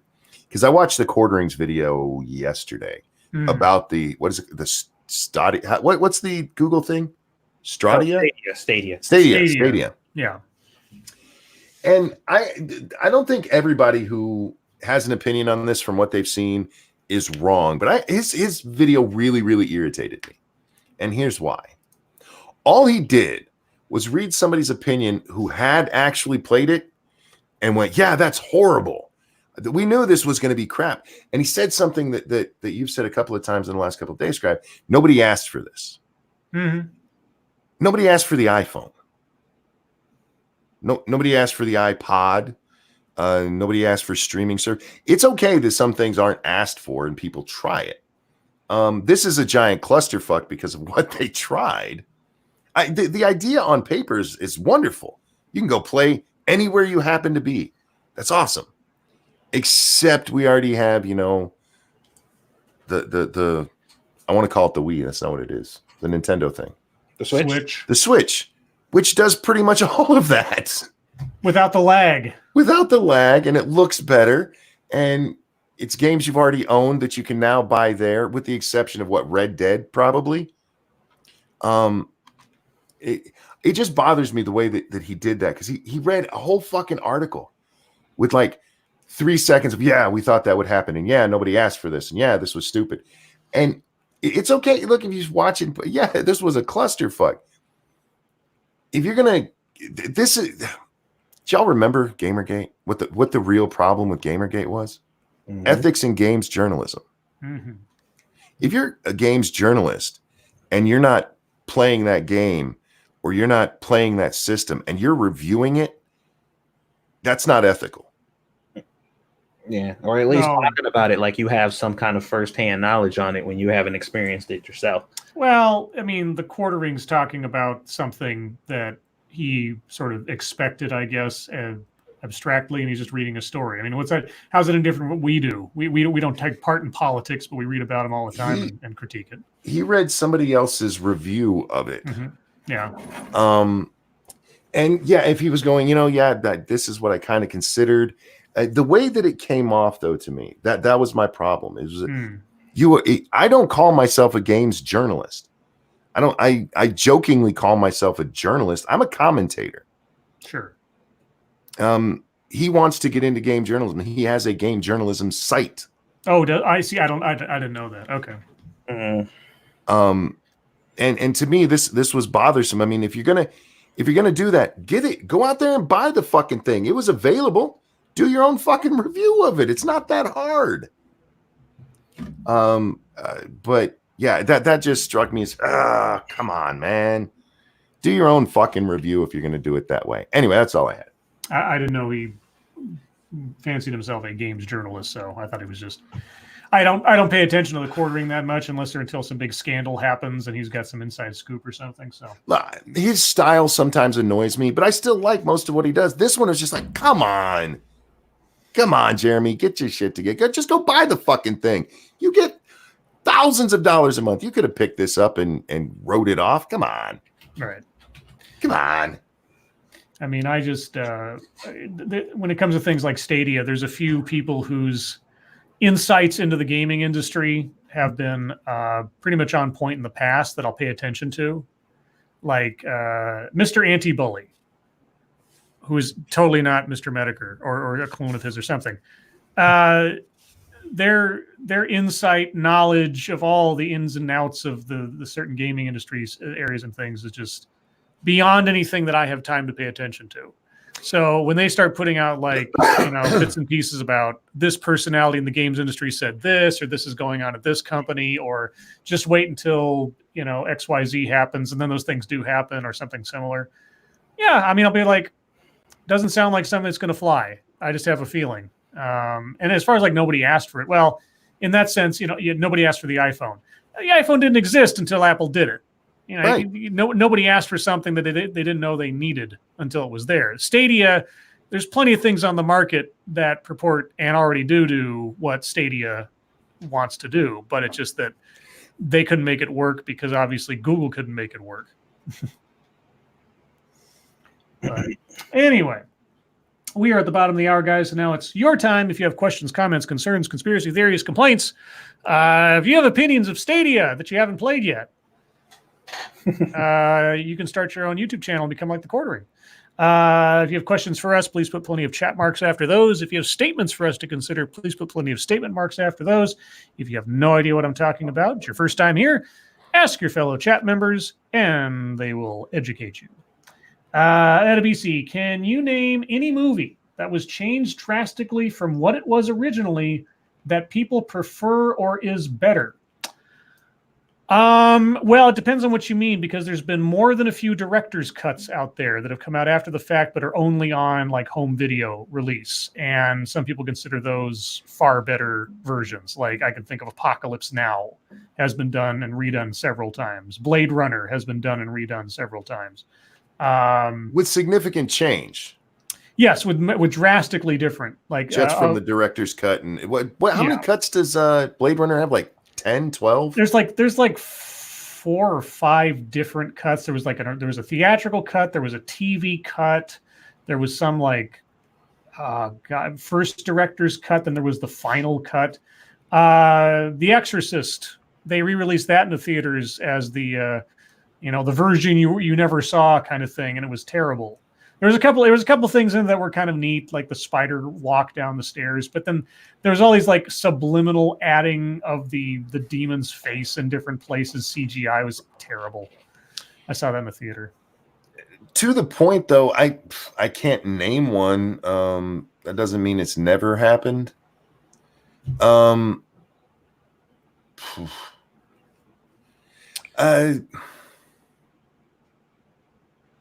Doesn't mean it can't either. Well, I mean, so there's one movie that I kind of like and was drastically different, but it was a director's cut kind of thing. So there was a Mel Gibson movie called Payback way back in the day. Oh, yeah. And the one you saw in the theater and the one I saw for years was the redone version, drastically redone from the director's original vision. And I didn't know this at the time. But anyway, Payback is based on a series or a character on a series of books by Donald Westlake.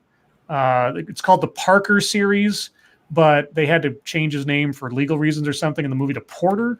Anyway, if you watch the theatrical cut of Payback, it's pretty entertaining. It's kind of this goofy, sort of dark comedy noir kind of thing. It's pretty brutal, but it's got some sort of, gallows humor moments. But if you watch the straight up cut from the director, which I have on DVD somewhere, it is a completely different movie. There is nothing lighthearted or even passingly fun about the movie. And that's not to say it's bad. It's just to say that it's far more hard-boiled, gritty, crime, merciless storytelling. And the ending is not nearly as rosy as the one, no pun intended for those of you that know the characters' names, as the theatrical cut. I like the straight up cut better, especially since, if you think about it, and you have to be kind of a fan to do so, if you look at the movie Get the Gringo, which is also a Mel Gibson movie, whose character is never named in the movie, but whose attitude and actions at the beginning of the movie are awfully similar to the character in Payback. Get the Gringo could be a sequel. They just never said so. Anyway, that's me being a nerd. Thank you, Manic, for the donation. No comment, but I appreciate it. Thank you so much. Okay, moving on. Data Wasteland, Scribe Light. Oh my God, Scribe, did you just say doo-doo? I think I probably did, but you do. You do. Anyway, Sean Uli, Scribe Light. Who are the folk around here that do art and can you get one of them to DM me on Twitter? I want an avatar.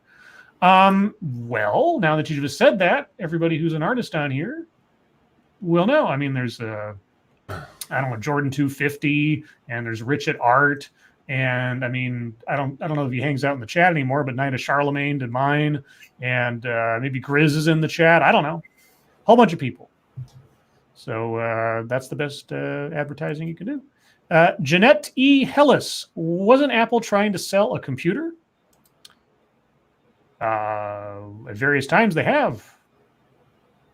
Are we talking about the iPhone? I mean, it is a pocket computer. The phone is just an app now. Let's be honest. It's not even a phone. It's a supercomputer. Jumped again. Gorbag goes camping. Maybe Reanimator. I don't know. Are there different cuts of Reanimator? No pun intended, but I'll take it. RJ Bands of Scribe Light. Think the FTC is abusing COPPA to take down YouTube while the impeachment proceeding take place as a power move? No, because this was in process long before the Ukraine thing even came up. Because they were the loss. I forget when the lawsuit was filed, but it was done far earlier, I believe, than the July 25th phone call and anything that was going to motivate the impeachment. And it was settled at the end of September. So, yeah, no, I don't think they are related. Angry Illinois said, any chance for a Ranting Monkey game stream tonight? Satsu, were we streaming tonight? Nope. Yeah, then probably, yeah. Okay. Quinn the Cultist, Lords of the Night, seen the new Scooby-Doo trailer? I have. And it looks like a cutesy kids movie, which fine. It's Scooby-Doo. Weird. You know what really bugged me about that trailer? The fact that I could understand Scooby too well. Yeah, he was a little coherent, wasn't he? Yeah, that kind of bugged me. I don't know why. It just felt really weird. Like after watching, it's been, I don't know how fucking long that shit's been out now. He has never really been very easy to understand, but he was very clear, like extremely so. And I'm like, something about that just don't feel right to me. Yeah, I mean, the characters' voices threw me off a little bit because I'm like, that's obviously not the same voice actor. You know, that's not Casey Kasem doing Shaggy, and obviously, well, we can't. But I mean, it's just sort of like it just felt a little off. And of course, seeing them as like little children at the beginning, I just thought, why do we have to know their origin story? So Scooby's named after the Scooby Snacks. Apparently, I thought it was I thought it was a weird like reverse branding thing back in the olden days. Like, you know, they were made for Scooby, or it was just something that Scooby liked, and they just called them Scooby Snacks. They weren't like brand named Scooby Snacks, but what do I know? Rebecca Fairley, will Lords of the Night be streaming on Thanksgiving? Well, I will be here, so conceivably, yeah. I think that's on Satsu's night. Satsu, will you be Thanksgiving or? I assume you'll probably be with your mom and them. Yeah, I'll let you guys know. Yeah, we'll figure it out one way or the other.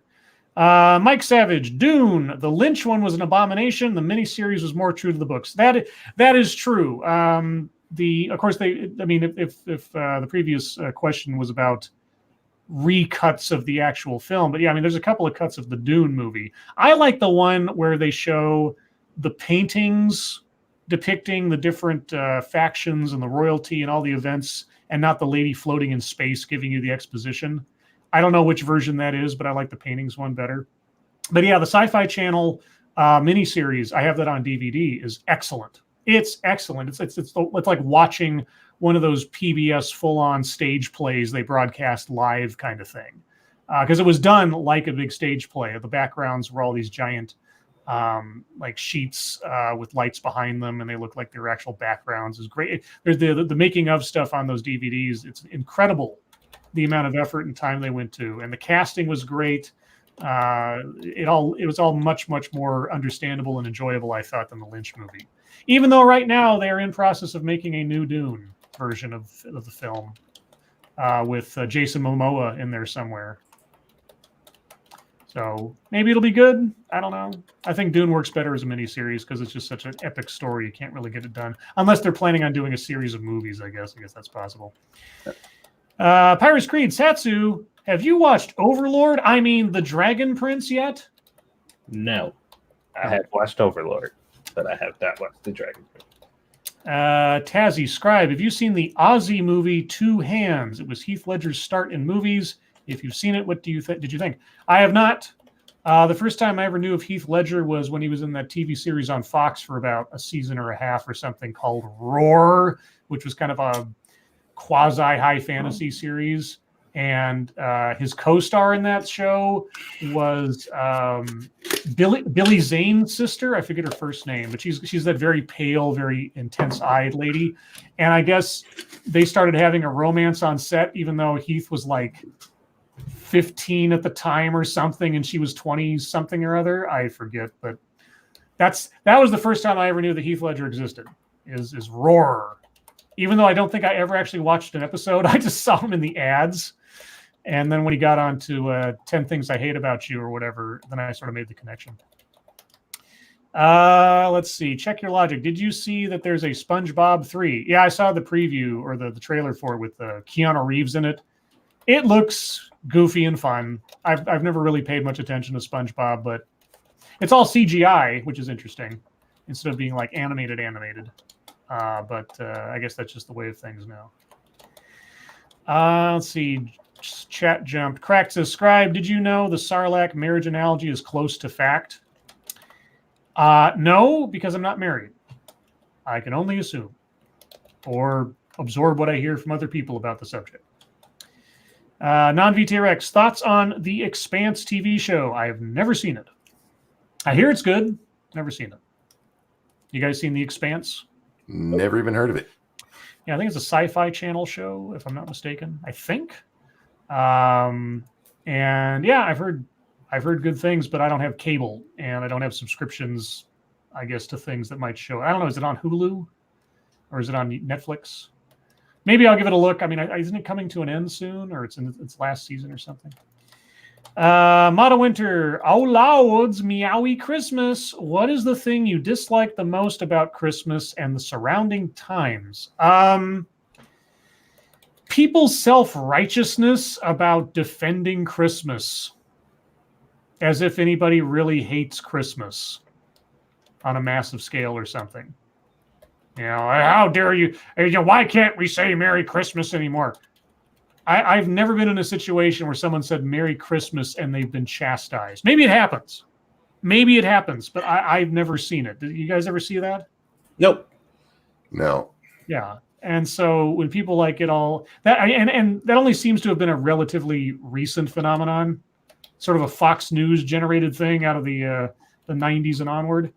Other than that, yeah, just people sort of using it as some sort of like moral cudgel or something. Or, I mean, it's a pagan holiday wrapped in vague Christian overtones, and people get all self-righteous about it. It's like, come on, it's a complete mishmash of stuff. It's so secular, it doesn't really mean anything anymore to most. I mean, some people mean something to them. It's not a big deal if it doesn't. It's not a judgmental thing, I think. Ebony Williams, what is your one non-sexual weakness? That's an interesting way to put it. For Monkey, it's called stairs.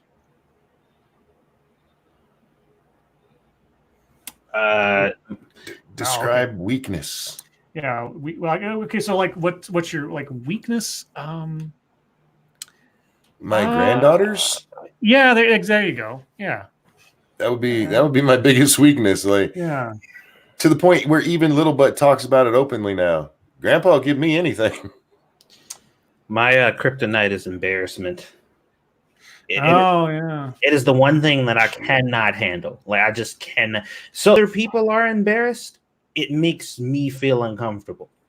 Like I can't watch it. I can't physically watch another person be humiliated because it makes me feel fucked up. Also, sending an email or posting a tweet with a gratuitous misspelling. Oh, yeah. I mean, there's some instances where I just kind of wave it off, like whatever. You forget an apostrophe or whatever. It just, especially in Twitter, I don't take it as seriously. But when it's like just blatantly bad, it's not even like I could blame it on autocorrect or something. Just like, or I use the wrong, then instead of than or something when I should, I switch them when I shouldn't. Or that kind of shit just drives me up the fucking wall. And it bugs me even more when it's after I had looked over it to make sure I didn't miss anything, and then I send it, and then I see I missed something. That I hate. I hate that. Mono Winter. Oh, Louds, would you try a banana cream soda? Try it? Sure. I'm not a huge banana fan. Banana fan. Mm-hmm. I don't know. Monkey, would you try banana cream soda? No, I don't like. I like some fruity drinks. Like I can't say that I don't like fruit drinks, but banana's not a drink flavor to me. Does that make sense? Yeah, that's an eaten flavor. But I'll try a banana daiquiri. So I have weird things of where I would try something and where I wouldn't. Crack says, Scribe, The Expanse is on Amazon. Another streaming service I will not pay for. Oh, there you go. Pirates Creed, do you like B movies? And if so, any recommendations? Depends on the B movie. I mean, it's not sort of like a genre unto itself that I just sort of find myself attracted to. But I mean, I guess it depends on what you define as a B movie, like the Reanimator, From Beyond, that whole series of stuff. Demonic Toys or Puppet Master. Yeah. I like some of those kind of movies. So Puppet Master 2, because Charlie Spradling, who's an actress, I had such a crush on her when I was a kid watching that movie because of one scene, and you'll know it if you see it, and you can probably already guess what kind of scene it was. And but yeah, Puppet Master 2 is great. The first one was all right. Second one was better. So sure, there's my B movie recommendation that comes off the top of my head. Do you guys have any B movie recommendation? Or Toxic Avenger, also Toxic Avenger. B movie, Revenge of the Nerds, Ice Pirates. Oh, Ice Pirates, yeah.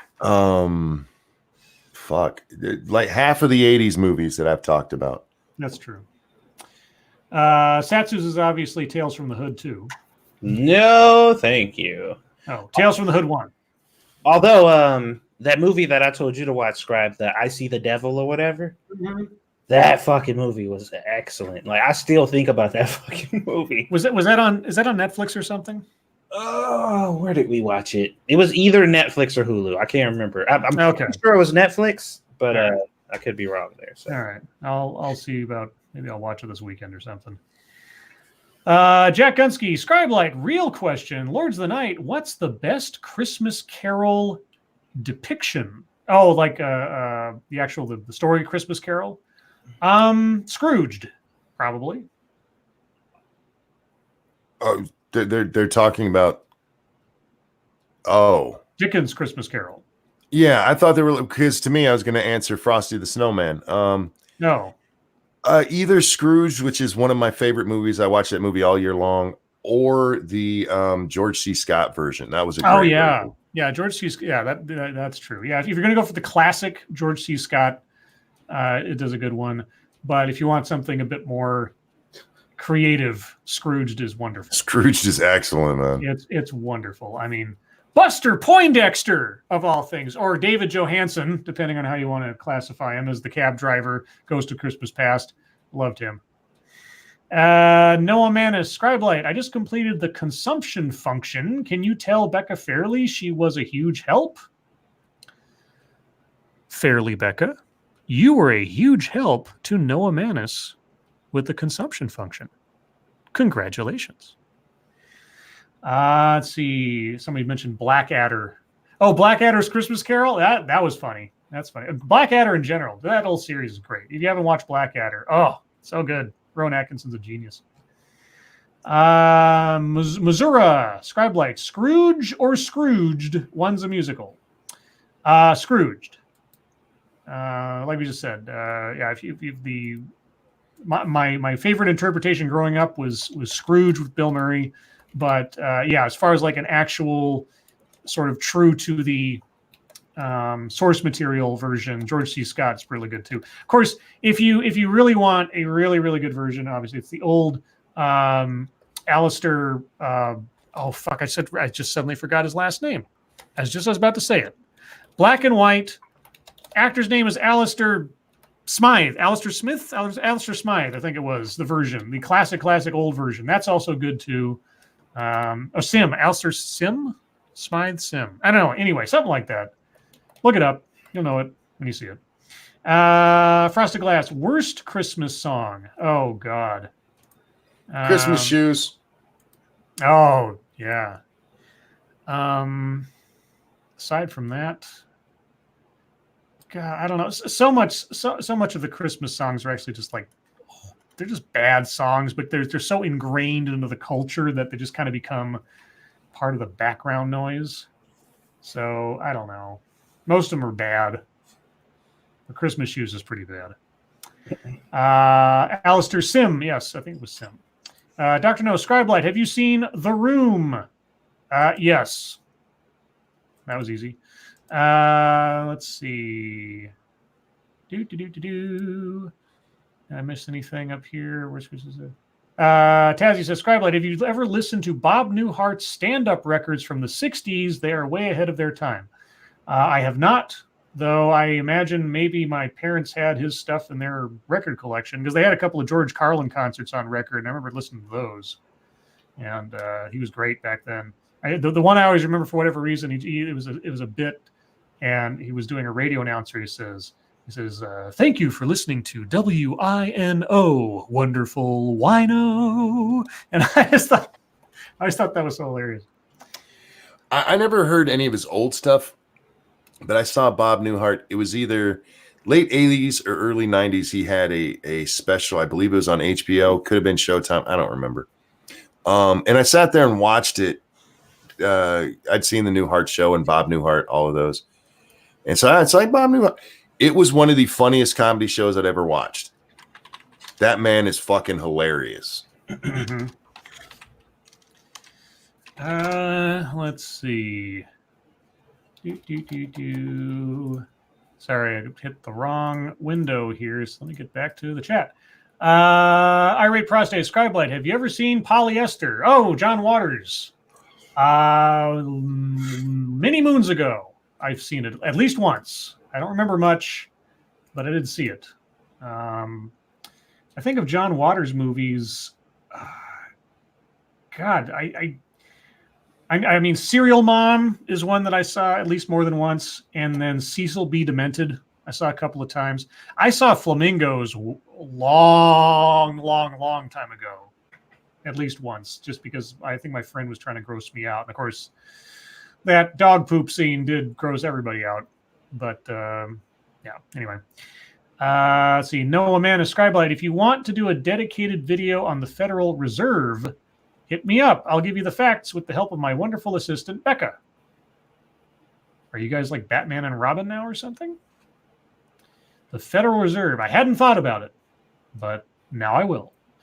Mata Winter. Oh, Ludes, would you eat a unworn leather glove for $60,000 US? Can I cook it?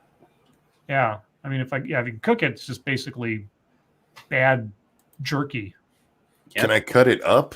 Yeah. Or do I have to bite it with my teeth? Because I think there'd be issues with leather's hard, man. Depends on the kind of leathers. Like, I was about to say, I put that bitch in the pressure cooker for like 4 hours. Yeah, there you go. Be tender as shit. Yeah, but for $60,000, I'd eat a glove, sure. Fuck yeah. RJ Bands. I'll eat the OJ glove for that much. Oh God. Let's see. RJ Bands was says, Scribe, like, can you yell like Goofy? Uh-huh. You mean the that one? I love when he does that. There was one. It was I forget what it was called. It was Goofy, and it was a skiing cartoon. And that was the first time I think I ever heard Goofy yell, and it sounded so much like yodeling. And I think there was actually yodeling in the cartoon somewhere that it all just fit. Like his yell is sort of like a sad yodel to me because of that cartoon. And I just remember it was him like demonstrating how to ski correctly, and it was brilliant. At least when I was a kid, it was brilliant. Let's see, Dr. No in Scribelight in the room. If Lisa loved Mark and not Johnny, why didn't she get engaged to Mark instead of Johnny? Because Lisa was an idiot. Oh, sorry, no, Lisa was badly written. How's that? I feel really sorry for that actress. I think she has been so typecast because of that one movie. I remember reading somewhere that like they had the hardest time finding work after that because they became infamous sort of for being in that movie, and that was like their debut role or something. Yeah. It's kind of sad. Let's see. Frosted Glass. How much would it take for you to announce to the world that you have dirt on the Clintons? There is no amount of money in the world. Mysterious death wish, and yeah, you missed a super chat, I think. Did I? Oh, I'm sorry. Thank you, Corey Suzuki. Those $2 ones, they don't tell you nothing. Mega Shark versus Giant Octopus. That is a B movie. That is definitely. I remember when that came out. People were so excited. I think was that around the same time as Snakes on a Plane or something. There was just like this big like animal attack freakazoid for a brief time. I have no idea. Let's see. RJ Bands was described by who's funnier, Donald Duck or Goofy? Look, Kingdom Hearts made me hate Donald Duck, unfortunately. So I'm gonna have to go with Goofy. I never played I love any Donald. of that. Yeah, Donald. I think Donald probably had some of the better material over the years than Goofy. I used to love Donald Duck, man, but Kingdom Hearts made him such a fucking insufferable little bastard that I can't. Well, the thing about Donald Duck is he was kind of the straight man after a fashion, and all the like crazy things would happen to him. My favorite Donald Duck cartoon was the one where he's like at home and he's listening to the scary story on the record or whatever, and then the announcer is slowly telling him what's happening, and like there's a monster. The chair he's sitting in turns into a big monster. Stuff like that. I think Donald Duck is probably better. I like Donald Duck, and I love when he loses his shit. Yes, but Goofy has had more opportunity. It's kind of hard for them to have a decent conversation with Donald Duck's voice. But like you have the Goofy movie, the Extremely Goofy movie, Goof Troop. There's all of this other stuff with Goofy, and then there's a lot of funny stuff in there. So I got to go with Goofy, but it's just based on the amount of stuff out there. Dr. No, Scribelight, should there be a remake or reboot of The Room? No. That'd be a complete waste of time and money. You can't. The thing about The Room is it's one of those things, and it's been said variously many times. It's a lightning in a bottle. You cannot intentionally make a movie that bad while attempting to do something that you think is good, and you can't recreate that kind of chaos, that kind of thing. You can't intentionally try to make something that is done with effort and earnestness that is terrible. It just really is very difficult to do, because the closest you can come to is something like Black Dynamite, where they are trying to play up all of the tropes of bad, like early 70s or late 60s blaxploitation films, including all of the errors and the people screwing up their lines and the microphone showing up, even though all that stuff is kind of scripted. That's about as close as you can come, but then you know it's intentional. Whereas The Room, it's like these people made this for reals, and it's terrible. you just can't recreate that. And lastly, Ebony Williams, trail mix or peanut brittle? It depends. If it's Monster Trail mix all day. Yeah, it would. I guess it'd be. I guess overall, I'd say trail mix. Peanut brittle. At least there's some variety there. You can pick and choose. Peanut brittle is just peanut brittle. Monkey. Same. Yeah. All right. Well, guys, we're at the top of the hour, and that's the end of the show. So thank you guys for joining us tonight. As you always do, you guys are the best audience in the world. Moderators, thank you for keeping an eye on things, even though our audience is the best behaved in the world. Well, relative to the show anyway. And everybody who donated, thank you so much for your generosity. I really do appreciate it. It'll all go towards horrible things I'll put into my body, like goldfish and Jack Daniels. Not together, though. That'd be kind of a bad combination. Remember, guys, tomorrow night, per usual, we'll be on Monkey's channel at the regular time. There is no 7 Days to Die stream tonight, but there will be a Monkey Gaming stream tonight over on, is it just called Ranting Monkey Games? Ranting Monkey Games. Ranting Monkey Games. And by the way, if you haven't already, go in to subscribe to that, hit the bell icon, and say you want to be notified all the time by it, because otherwise YouTube doesn't care, if they care at all. Let's see. I think that's all the big stuff. Did I miss anything? Not that I'm aware of. Oh, Pinkal, the Driving Ape Man, wants everybody to know that Minions of the Zoo will be on in about half an hour. So look up the channel Minions of the Zoo. They began as a Lords of the Night after show and became their own thing. So go check them out. But with that, oh wait, is there a Jack Gunsky thing tonight by any chance?